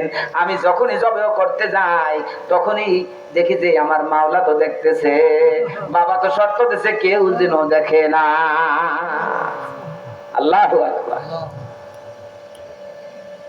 আব্বাজান, আমি এই কারণে আমি জবেও করতে পারি নাই, এটা আমার ব্যর্থতা। তখন বাবা অন্যান্য ছেলেদেরকে বলছে, তোমরা কি এখন বুঝছো আমি ওকে কেন ভালোবাসি? ওর মধ্যে তাকওয়া আছে, পরহেজগারিতা আছে, বিচক্ষণতা আছে, বুদ্ধিটা আছে, এলেম আছে, এই জন্য আমি ওকে একটু বেশি ভালোবাসি। জোরে বলেন সুবহানাল্লাহ। আনতা বুদাল্লাহা কান্নাকা তারাহু ফাইন লাম তাকুন তারাহু ফাইন্নাহু ইয়ারাক।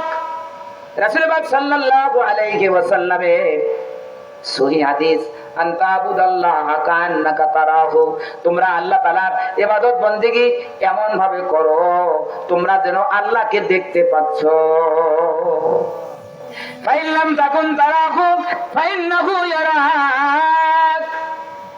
এরকম পরিস্থিতি যদি তোমার মধ্যে সৃষ্টি না হয়, তুমি যদি আল্লাহকে দেখতে না পারো, তাহলে এতটুকু মনে করো আমি যা কিছু করতেছি আমার মাওলা সামিউম বাসীর, আমার মাওলা সব কিছু শুনতেছেন, সব কিছু দেখতেছেন। জোরে জোরে বলেন সুবহানাল্লাহ। আল্লাযীনা আমানু ওয়া কানু ইয়াত্তাকুন। আল্লাহর ওলি হইল ওই সমস্ত মানুষ যারা সত্যিকার ঈমানদার, যাদের মধ্যে তাকওয়া আছে, পরহেজগারিতা আছে, আল্লাহ ভীতি আছে। জোরে জোরে বলেন সুবহানাল্লাহ। হযরত জুনায়েদ বাগদাদী রাহমাতুল্লাহ আলাইহি পৃথিবী বিখ্যাত একজন আল্লাহর ওলি ছিলেন, বাগদাদের একজন বড় আল্লাহর ওলি। নাম কি? জুনায়েদ বাগদাদী রাহমাতুল্লাহ আলাইহি। অল্প সময়ের মধ্যে দোয়া হবে ইনশাআল্লাহ, আপনারা বসেন, অল্প সময়ের মধ্যে মিলাদ হবে, দোয়া হবে। আমি এইটা বলেই শেষ করব ইনশাআল্লাহ। জুনায়েদ বাগদাদী রাহমাতুল্লাহ আলাইহি তার একজন শিষ্য নিয়ে এক সফরে বের হলেন। নামাজের সময় হয়েছে, আর একটা মানুষের অপেক্ষা করতেছে। তারা দুইজন, তিনজন মানুষের একটা পরিপূর্ণ জামাত হয়। দুইজন পিছনে দাঁড়ায়, একজন সামনে দাঁড়ায়, কমপক্ষে তিনজন মানুষের একটা পরিপূর্ণ জামাত হয়। জুনায়েদ বাগদাদী রাহমাতুল্লাহ আলাইহি অপেক্ষা করতেছেন, দেখি একটা মানুষ আসে কিনা। অপেক্ষা করতে করতে দেখতেছে দূর থেকে এক কাঠুরিয়া কাঠের বোঝা মাথায় নিয়ে আসতেছে। জোরে বলেন সুবহানাল্লাহ। কে আসতেছে বলেন তো? কাঠুরিয়া। একজন কাঠুরিয়া আল্লাহর ওলি হতে পারে কিনা? একজন রুটিওয়ালা আল্লাহর ওলি হতে পারে কিনা? একজন ঠেলাওয়ালা রিকশাওয়ালা আল্লাহর ওলি হতে পারে কিনা? আমরা ওলি বলতে বুঝি সরসিনা, চরমনাই, চলাবাঙ্গা, হদুয়া, পাঙ্গাসিয়া, মোকামিয়া। আরে ভাই, আমি তো মনে করি আমার এই মাঠে দু একজন আল্লাহর ওলি আছে, আছে না? আছে। তাদের কোনো সাইনবোর্ড নাই, তাদের কোনো জয়বার নাই, কিন্তু তারা আল্লাহর ওলি, তারা আল্লাহর বন্ধু। জোরে বলেন সুবহানাল্লাহ। তারা গভীর রাতে উঠে আল্লাহর দরবারে সেজদা দেয়, আল্লাহর দরবারে কান্নাকাটি করে, আল্লাহর সাথে যোগাযোগ করে। জোরে বলেন সুবহানাল্লাহ। জুনায়েদ বাগদাদী রাহমাতুল্লাহ আলাইহি দেখতেছেন এক কাঠুরিয়া কাঠের বোঝা মাথায় নিয়ে আসতেছে। চিন্তা করলেন অপেক্ষা করি দেখি কাঠুরিয়াকে যাচনা করে দেখি ও নামাজ পড়ে কিনা। কাঠুরিয়া নামাজ পড়লে আমরা 3 জন হব, একটা পরিপূর্ণ জামাত হবে। আস্তে আস্তে কাঠুরিয়া কাছে আসলো। জুনায়েদ বাগদাদী রহমাতুল্লাহ আলাইহি অত্যন্ত বিনয়ের সাথে বললেন, কাঠুরিয়া আমরা তো 2 জন মানুষ, কমপক্ষে 3 জন মানুষ হইলে একটা পরিপূর্ণ জামাত হয়। আমরা তোমার জন্য অপেক্ষা করতেছি বাবা, তুমি নামাজ পড়বা কিনা। কাঠুরিয়া বলতেছে, ও জুনায়েদ আমিও নামাজ পড়বো, আমার কাঠের বোঝাটা একটু নামাইয়া যাও। জোরে বলেন সুবহানাল্লাহ। কেমন কাঠুরিয়া, ওনার নাম কি না কি হে জানে, এবং নাম ধরেই বলছে, ও জুনায়েদ আমিও নামাজ পড়বো, আমার কাঠের বোঝা নামাইয়া দাও। আল্লাহু আকবার। ইত্তাকু ফিরাসাতাল মুমিনি ফাইন্নাহু ইয়ানজুরু বিনূরি রাব্বিহি। আল্লাহর ওলিদের অন্তর্দৃষ্টিকে ভয় করো, কেননা আল্লাহর ওলিরা অন্তর্দৃষ্টি দিয়া আল্লাহর নূরের মাধ্যমে গোটা বিশ্বের সব কিছু দেখতে পায়। জোরে জোরে বলেন সুবহানাল্লাহ। বলতেছে, জুনায়েদ আমিও নামাজ পড়বো, আমার কাঠের বোঝা নামাইয়া দাও। জোরে বলেন সুবহানাল্লাহ। কাঠের বোঝা নামাইলো। এইবারে জুনায়েদ বাগদাদী কাঠুরিয়াকে বলল, ভাই কাঠুরিয়া নামাজ তো পড়তে চাও, তোমার উযু আসেনি? নামাজ পড়তে উযু লাগবে কিনা? লাগবে। হুকুম কার? আল্লাহ। আল্লাহ রাব্বুল আলামিন বলেন, ইযা কুমতুম ইলাস সালাতি ফাগসিলু ওয়ুজুহাকুম ওয়া আইদিয়াকুম ইলাল মারাফিকি ওয়ামসাহু বিরুউসিকুম ওয়া আরজুলাকুম ইলাল কাবাইন। উযুর ফরজ কয়টা? 4টা। মুখমণ্ডল ধৌত করা, 2 হাতের কনুই সহ ধৌত করা, মাথা মাছেও করা, পায়ের টাকনু গিরা সহ ধৌত করা। জোরে বলেন সুবহানাল্লাহ। সুবহানাল্লাহ। আল্লাহ রাসূলকে সাহাবীরা প্রশ্ন করেছেন, ইয়া রাসূলুল্লাহ, ইয়া হাবিবাল্লাহ, কিয়ামতের কঠিন দিনে লক্ষ লক্ষ নবী রাসূল, আবার প্রত্যেক নবী রাসূলের অসংখ্য অগণিত উম্মত, কোটি কোটি মানুষ থাকবে কিয়ামতের ময়দানে। আপনার উম্মতদেরকে আপনি কিভাবে চিনবেন? আপনি তাদেরকে কিভাবে সুপারিশ করবেন, আপনার কাতারভুক্ত করবেন? আল্লাহ রাসূল বললেন, গুররাম মুহাজ্জিলিনা মিন আসারিল ওযু, আমার উম্মতের উপরে 5 ওয়াক্ত নামাজ ফরজ ছিল। নামাজের জন্য তারা চেহারা ধৌত করেছে, নামাজের জন্য হাত ধৌত করেছে, মাথা মাথাও করেছে, পাও ধৌত করেছে। গুররাম মুহাজ্জিলিনা মিন আসারিল ওযু, তাদের ওযুর স্থানগুলি পূর্ণিমার চাঁদের মতো ঝিকমিক ঝিকমিক করতে থাকবে। ওই অবস্থা দেখিয়া আমি আমার উম্মতদেরকে আমার কাতারভুক্ত করব। জোরে জোরে বলেন সুবহানাল্লাহ। রাসূলুল্লাহ সাল্লাল্লাহু আলাইহি ওয়াসাল্লাম মিরাজ থেকে এসে হযরত বেলালকে বললেন, বেলাল তুমি কি আমল করো? আমি ওই মেরাজে যাইয়া তোমার খরমের শব্দ পাইছি, আমার মনে হয় যেন বেলাল আমার পিছে পিছে আসতেছে। বলেন সুবহানাল্লাহ। বেলাল বলতেছে, হুজুর আমি তো তেমন কোনো আমল করি না, তবে আমি সদা সর্বদা উযু সহকারে থাকি, পাক সাফ থাকি। জোরে জোরে বলেন সুবহানাল্লাহ। হুজুর আমার যখন উযু ছুটে যায়, আমি আবার নতুন করে উযু করি।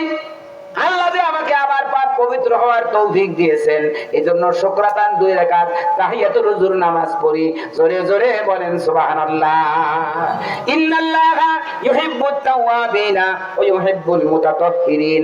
আল্লাহ ওই ব্যক্তিকে ভালোবাসে, পছন্দ করে যে নিজের গুনার জন্য তওবা করে আর পাক সাফ থাকে, উযু অবস্থায় থাকে। বলেন সুবহানাল্লাহ। জুনায়েদ বাগদাদী রহমাতুল্লাহ আলাইহি কাঠুরিয়াকে বললেন, বাবা নামাজ তো পড়তে চাও, তোমার উযু আসেনি? এইবারে কাঠুরিয়া বলল, ও জুনায়েদ মুসলমান কি উযু ছাড়া থাকেনি? জোরে বলেন সুবহানাল্লাহ। সকলে বলেন সুবহানাল্লাহ। কত বড় কথা! একজন গ্রাম্য মানুষ কাঠুরিয়া কাঠ উড়ায়, কাঠ ফাড়ে, কাঠ বিক্রি করে, তা দিয়ে কোন রকম ঘর সংসার চালায়। সে বলতেছে, জুনায়েদ মুসলমান কি উযু ছাড়া থাকে? সুবহানাল্লাহ। কথাটা শুনে জুনায়েদ বাগদাদী রহমাতুল্লাহ আলাইহি কাঠুরিয়ার চেহারার দিকে তাকায় রয়েছে। কত বড় কথা! এরকম আমল তো আমিও করতে পারি না। জোরে বলেন সুবহানাল্লাহ। জনাব বাগদাদী রহমাতুল্লাহ আলাইহি এইবারে কাঠুরিয়াকে বললেন, ও কাঠুরিয়া, এত বড় কথা তো আমিও বলতে পারি না, এত বড় আমল তো আমিও করতে পারি না, তোমার তো তাহলে উযু আছে, সব সময় তুমি উযু সহকারে থাকো, তাহলে নামাজ তুমি পড়াও। জোরে বলেন সুবহানাল্লাহ। কাঠুরিয়া হইল ইমাম, জমানার নাম করা কুতুব জুনায়েদ বাগদাদী রহমাতুল্লাহ আলাইহি হলেন সাধারণ মুসল্লি। জোরে বলেন সুবহানাল্লাহ। আপনারে বড় বলে বড় সেই নয়, আল্লাহ যারে ইজ্জত দেয় বড় সেই হয়। ঠিক। একজন কাঠুরিয়াকে বলছে, এত বড় আমল তো আমিও করতে পারি না, তুমি আমার চেয়ে উত্তম, তুমি নামাজ পড়াও। জোরে বলেন সুবহানাল্লাহ। এইবারে কাঠুরিয়া হইল ইমাম, জমানার কুতুব জুনায়েদ বাগদাদী রহমাতুল্লাহ আলাইহি হলেন সাধারণ মুসল্লি। আসরের 4 রাকাত নামাজ ভালো করিয়া রুকু সিজদা দিয়ে আদায় করলে 4 দুগুণে 8 মিনিট কি 10 মিনিট সময় লাগতে পারে, কিন্তু কাঠুরিয়ার সময় লাগলো 20 মিনিট, ডাবল সময় লাগবে। সালাম ফিরাইলো। এইবারে জুনায়েদ বাগদাদী রহমাতুল্লাহ আলাইহি কাঠুরিয়াকে বলল, ও বাবা কাঠুরিয়া, কি নামাজ পড়লা, এতক্ষণ তো সময় লাগার কথা না, এমন কি নামাজ পড়লা এতক্ষণ বসে? জোরে বলেন সুবহানাল্লাহ। এইবারে কাঠুরিয়া জবাব দেয়, ও জুনায়েদ, আমি নিয়ত করে আমি যখন সানা পড়লাম, আমি যখন আউযুবিল্লাহ বিসমিল্লাহ বলে সূরা ফাতিহা শুরু করলাম, আলহামদুলিল্লাহি রাব্বিল আলামিন, সমস্ত প্রশংসা আল্লাহর, যিনি সারা জাহানের পালনকর্তা, আয়াত পরে আমি থেমে গেছি, আল্লাহ রাব্বুল আলামিন উত্তর না দেওয়া পর্যন্ত সামনের আয়াত পড়ি না। জোরে বলেন সুবহানাল্লাহ। কত বড় কথা! আমি প্রথম আয়াত পড়ে থেমে গেছি, আমার মাওলা উত্তর না দেওয়া পর্যন্ত সামনের আয়াত পড়ি নাই। আল্লাহ তো ওয়াদা করেছেন, উদুনি আস্তাজিব লাকুম, বান্দারে হৃদয় মন দিয়ে আমাকে ডাক দাও, আমি তোমাদের ডাকে সাড়া দিব। আল্লাহ ওয়াদা করছে। জোরে বলেন সুবহানাল্লাহ। আমি যখন বলেছি আলহামদুলিল্লাহি রাব্বিল আলামিন, আয়াত পরে থেমে গেছি, আমার মাওলা উত্তর দিয়েছেন, হামিদানি আব্দি, আমার বান্দা আমার প্রশংসা করতেছে, আমার বান্দা আমার শুকর করতেছে। জোরে জোরে বলেন সুবহানাল্লাহ। আমি বলেছি আর রহমানির রহিম, আমার মাওলা বড় দয়াবান। আয়াত পরে থেমে গেছি, আল্লাহ রাব্বুল আলামিন উত্তর দিয়েছেন, আসনা আলাইয়া আব্দি, আমার বান্দা আমার গুণগান গাইতেছে, আমার তারিফ করতেছে। জোরে জোরে বলেন সুবহানাল্লাহ।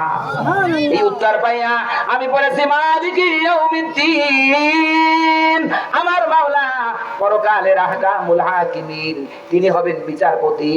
জোরে জোরে বলেন সুবহানাল্লাহ। আয়াত পরে থেমে গেছি, আমার মাওলা উত্তর দিয়েছেন, মাজ্জাদানি আব্দি, আমার বান্দা আমার মর্যাদাকে সর্বোচ্চে তুলে ধরেছে। বলেন সুবহানাল্লাহ।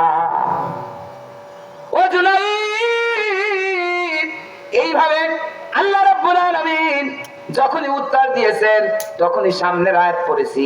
এই জন্য আমার একটু সময় বেশি লেগেছে, আমার এই সময়ের জন্য আমাকে মাফ করে দাও। জোরে বলেন সুবহানাল্লাহ।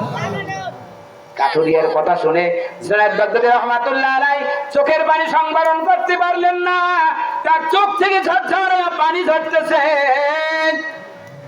আয় হায় রে, কেমন কাঠুরিয়া! এই জমানায়, এই বর্তমান সময় আমাকে মানুষে আল্লাহর ওলি বলে, জুনায়েদ বাগদাদী বলে, আমাকে সবাই সম্মান করে। আমি হিসাব করে দেখলাম, আমার চেয়ে বড় ওলি হচ্ছে কাঠুরিয়া।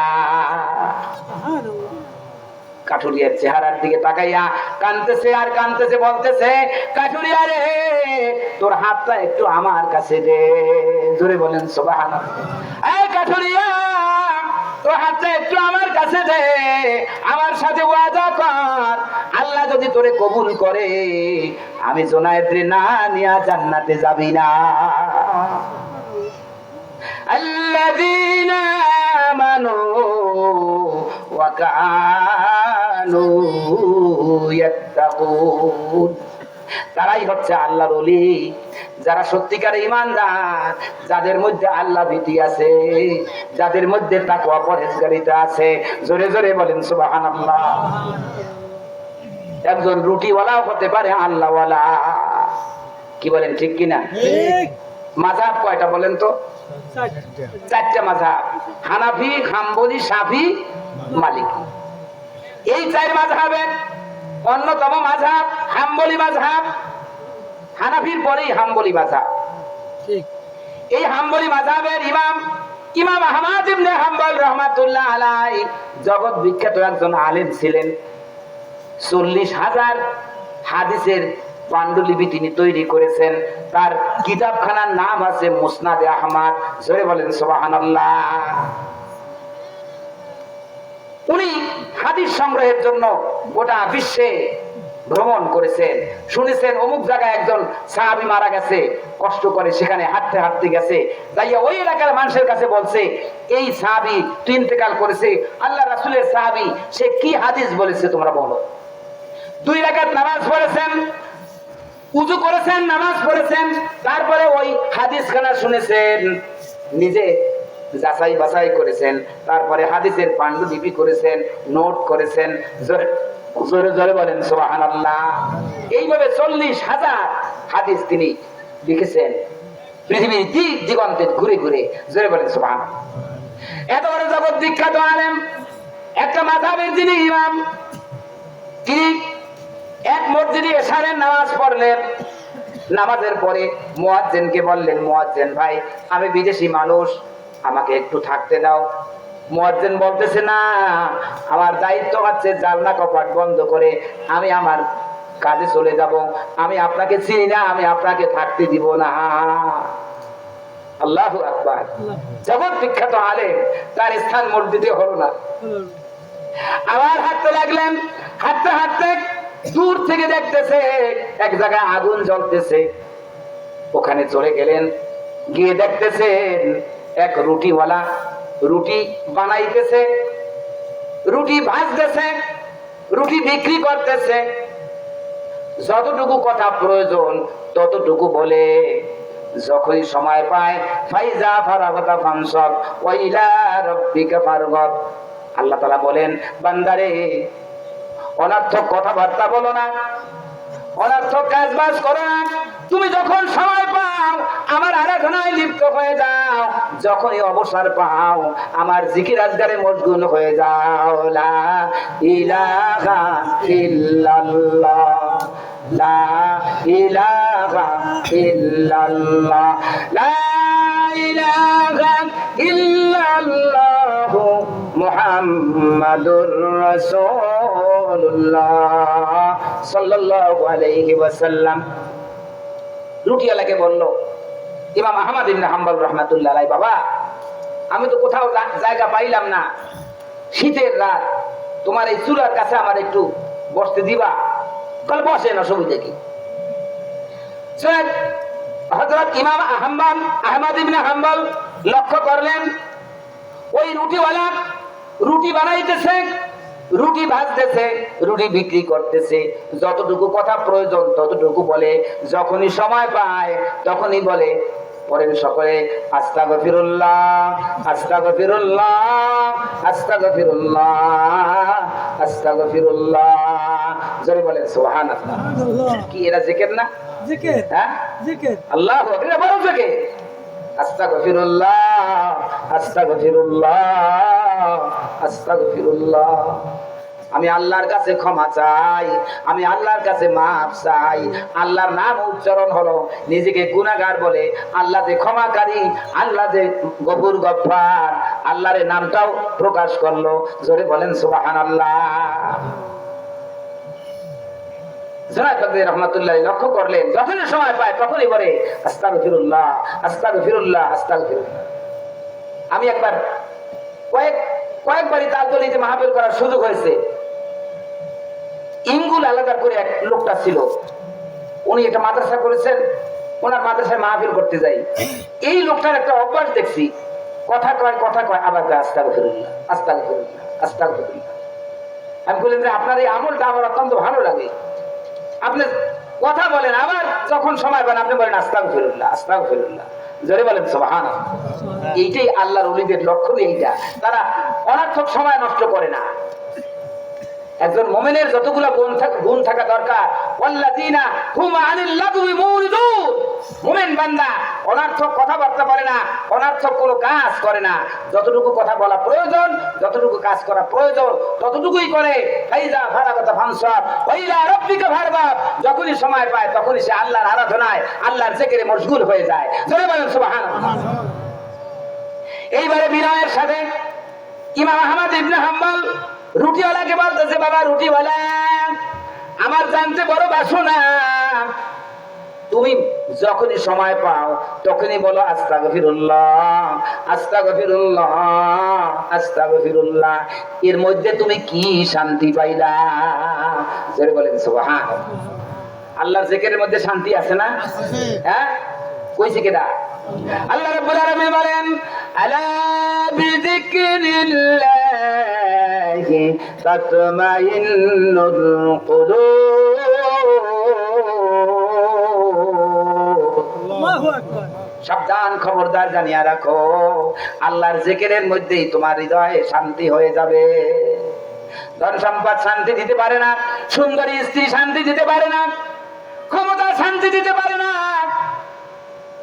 দেশে দেশে ওয়াজ নসিহত করে বহু ধনী মানুষ পেয়েছি, বহু ক্ষমতাধর মানুষ পেয়েছি, যারা কানে কানে বলে, হুজুর যদিও আমি বড় পোস্টের অধিকারী কিন্তু আমার পরিচয় শান্তি নাই, হুজুর আমার সুন্দরী স্ত্রী আছে আমার শান্তি নাই, হুজুর আমি কোটি কোটি টাকার মালিক কিন্তু আমার মধ্যে শান্তি নাই, আমার জন্য একটু দোয়া করেন, শান্তি দেওয়ার মালিক কে?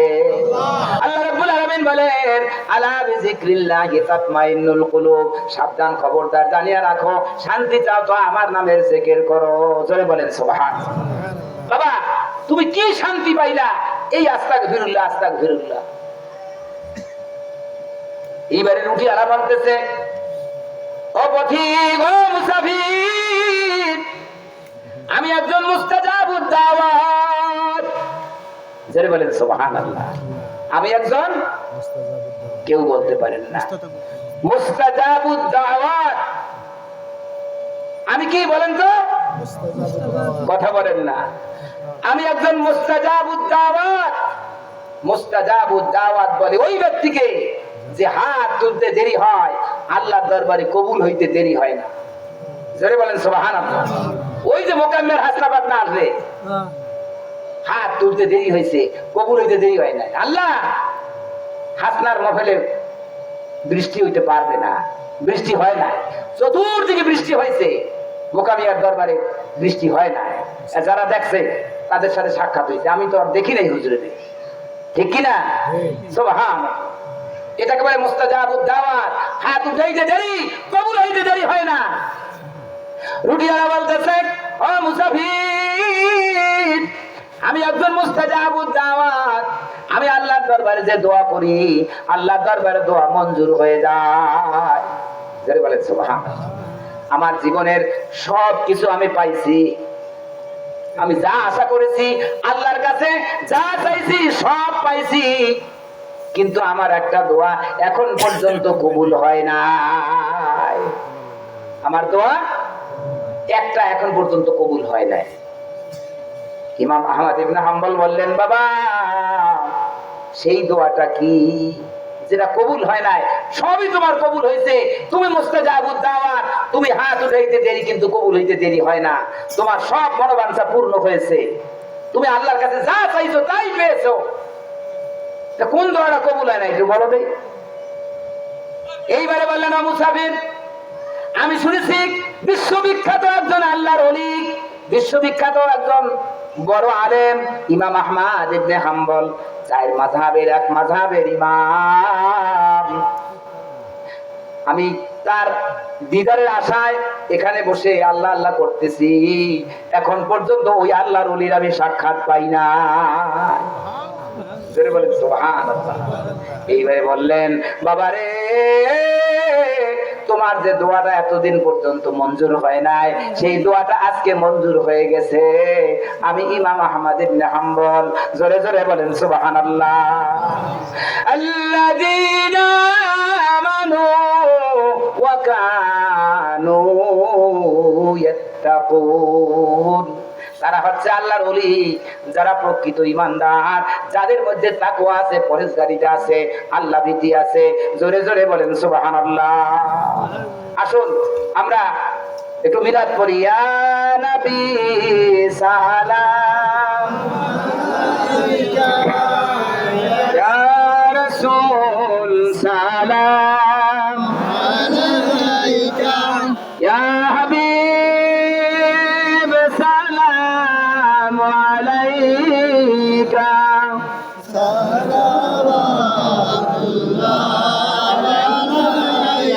জিবরাইল ডাকে বারে বার, খুলে দাও আসমানের দুয়ার। এসেছেন নবীদের সরদার, করিতে মাওলার দিদার। ইয়া নবী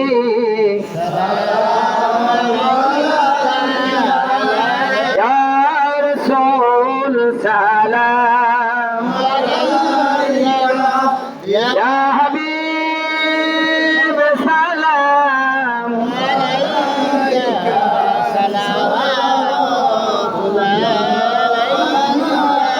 ইয়া রাসূলুল্লাহ, ইয়া হাবিবাল্লাহ। চাঁদ সূরজ আকাশে আসে, সে আলোয় হৃদয় নাগাসে।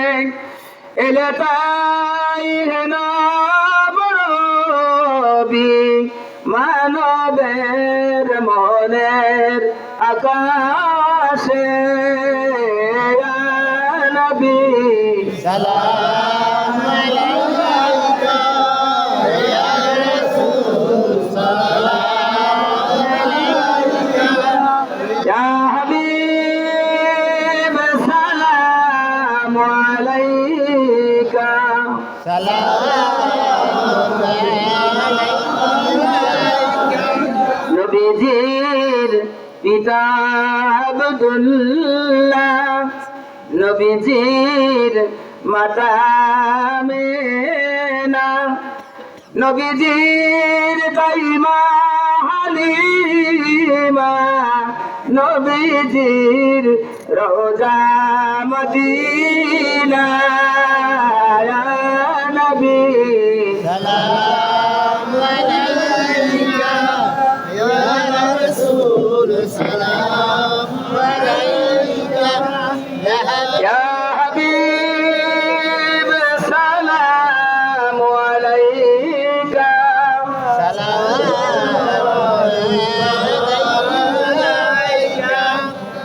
বালাগাল উলা বিকামালিহি, কাশাফাত দুজা বিজামালিহি, হাসুনাত জামিউ খিসালিহি, সাল্লু আলাইহি ওয়া আলিহি। অল্প সময়ের মধ্যে মোনাজাত হবে। আল্লাহ তাআলা বলেছেন, ইয়া আইয়ুহাল্লাযীনা আমানুত্তাকুল্লাহা ওয়াবতাগু ইলাইহিল ওসিলা। হে ঈমানদার বান্দাগণ, আমি আল্লাহকে ভয় করো, নাজাত লাভের জন্য উসিলা তালাশ করো। উসিলা ছাড়া একটা মানুষও জান্নাতে যাইতে পারবে না। জয় বলেন সুবহানাল্লাহ। এক ব্যক্তি বন্যায় তাকে নিয়ে একটা চরে উঠেছে। একটা চরে একটা মানুষ, এক নয় দুই নয় 500 বছর হায়াত পেয়েছে। যখন তার আয়ুষ্কাল ফুরিয়ে আসছে, আল্লাহ তাআলা এই ব্যক্তিকে পরীক্ষা করার জন্য হযরত জিবরাইল আমিনকে পাঠাইলেন। একটা দ্বীপে একটা মানুষ 500 বছর হায়াত পেয়েছে। জিজ্ঞাসা করছে, বান্দা তোমার পরিচয় কি? যে আমি তো এক দ্বীপে এক মানুষ। তুমি কি করেছো? আমি সারাদিন থেকে রাজগার করেছি, এই দ্বীপের ফল ফুল রেখেছি, যখনই সময় পাইছি আল্লাহ তাআলার নাম নিয়েছি। আমি কোনো গুনাহ করার সুযোগ পাই নাই, মিথ্যা কথা বলতে হয় নাই। ছল চাতুরি করতে হয় নাই, জিনা ব্যভিচারী করার সুযোগ হয় নাই, কোন গুনাহ করার মতো আমার সুযোগ নাই। আমি শুধু ন্যাক কামাই করেছি। তার ন্যাকগুলি ওই দ্বীপের চতুর্দিকে পাহাড় পাহাড় করে সাজাই দেওয়া হবে। বলবে এগুলি কি? বলে এগুলি সব আমার ন্যাক। 500 বছর আমি শুধু ন্যাক কামাই করেছি, আমার কোনো গুনাহ নাই। বললেন যে তুমি এখন কি জান্নাতে যাবা না জাহান্নামে যাবা? বলে জাহান্নামে যাওয়ার তো প্রশ্নই হতে পারে না। আল্লাহ বলেছেন ইন্নাল্লাযীনা আমানু ওয়া আমিলুস সালিহাতি কানাত লাহুম জান্নাতুল ফিরদাউসি নুজুলা। যারা ঈমানদার, যারা নেক কাজ করেছে, তাদের জন্য জান্নাতুল ফিরদাউস সুসজ্জিত। আল্লাহ বলেছেন। তাহলে তুমি কি তোমার ইবাদত দ্বারা তুমি জান্নাতে যাইতে চাও? বলে হ্যাঁ। জোরে বলেন নাউজুবিল্লাহ।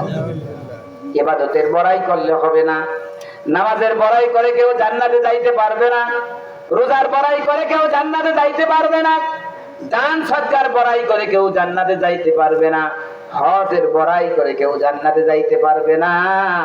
আল্লাহ তাআলার রহমত ছাড়া কারো উপায় নাই। জোরে বলেন সুবহানাল্লাহ। তুমি তোমার ইবাদত দিয়া জান্নাতে যাইতে চাও? হ্যাঁ, আচ্ছা, তুমি আল্লাহর বহু নিয়ামত ভোগ করেছো, সব বাদ দিলাম। তুমি একটা নিয়ামতের হিসাব দাও, তুমি জান্নাতে চলে যাও তোমার ইবাদত দিয়া। এই 500 বছরে বাতাসের মধ্যে যে একটু অক্সিজেন থাকে, এটা আল্লাহর একটা নিয়ামত। বলো এই 500 বছরে কতটুকু অক্সিজেন গ্রহণ করেছো, এইটার হিসাব দাও।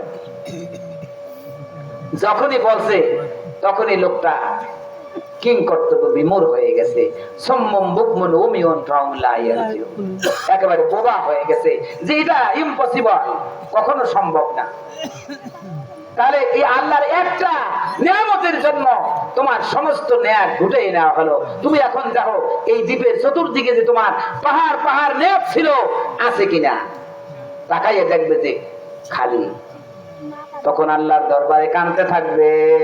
বলেন সকলে, উপায় নাই রে, উপায় নাই রে, উপায় নাই। বলেন উপায় নাই রে, উপায় নাই রে, উপায় নাই। আল্লাহ তাআলার রহমত সারা উপায় নাই। আল্লাহ তাআলার রহমত সারা উপায় নাই। জোরে বলেন সুবহানাল্লাহ। আল্লাহ রাব্বুল আলামিন বলেন, ইয়া ইবাদিয়াল্লাযীনা আসরাফু আলা আনফুসিহিম লা তাকনাতু মির রাহমাতিল্লাহ। ও আমার বান্দারা, যারা নিজের আত্মার উপর জুলুম করেছো, অন্যায় করেছো, পাপ করেছো, সীমা লঙ্ঘন করেছো, তওবা করে আমার দরজায় চলে আসো, আমার রহমত থেকে নৈরাশ হয়ো না। এজন্য মুমিন বান্দা থাকবে ভয় এবং আশার মধ্যবর্তী। মুমিন বান্দা থাকবে কি? ভয় এবং আশার মধ্যবর্তী। ভয় থাকবে আমি যত বড় দরবেশ হই, যত বড় ওলি হই না কেন, আমার জীবনের যে কোনো একটা অন্যায়ের জন্য, একটা পাপের জন্য আল্লাহ রাব্বুল আলামিন আমাকে জাহান্নামে নিক্ষেপ করতে পারে। আশা থাকবে আমি যত বড় গুনাহগার হই না কেন, আমার যে কোনো একটা নেক আমলের জন্য আল্লাহ আমাকে মাফ করতে পারে। যেহেতু আল্লাহ বলেছেন লা তাকনাতু মির রাহমাতিল্লাহ, আমার রহমত থেকে নৈরাশ হয়ো না। জোরে বলেন সুবহানাল্লাহ। এজন্য ভাই আমাদের উসিলা লাগবে, আমাদের যে কোনো একটা নেক কাজ আমাদের উসিলা বানাতে হবে। এখন সেই নেক কাজ কোনটা আমরা তো জানি না। Thank you for watching.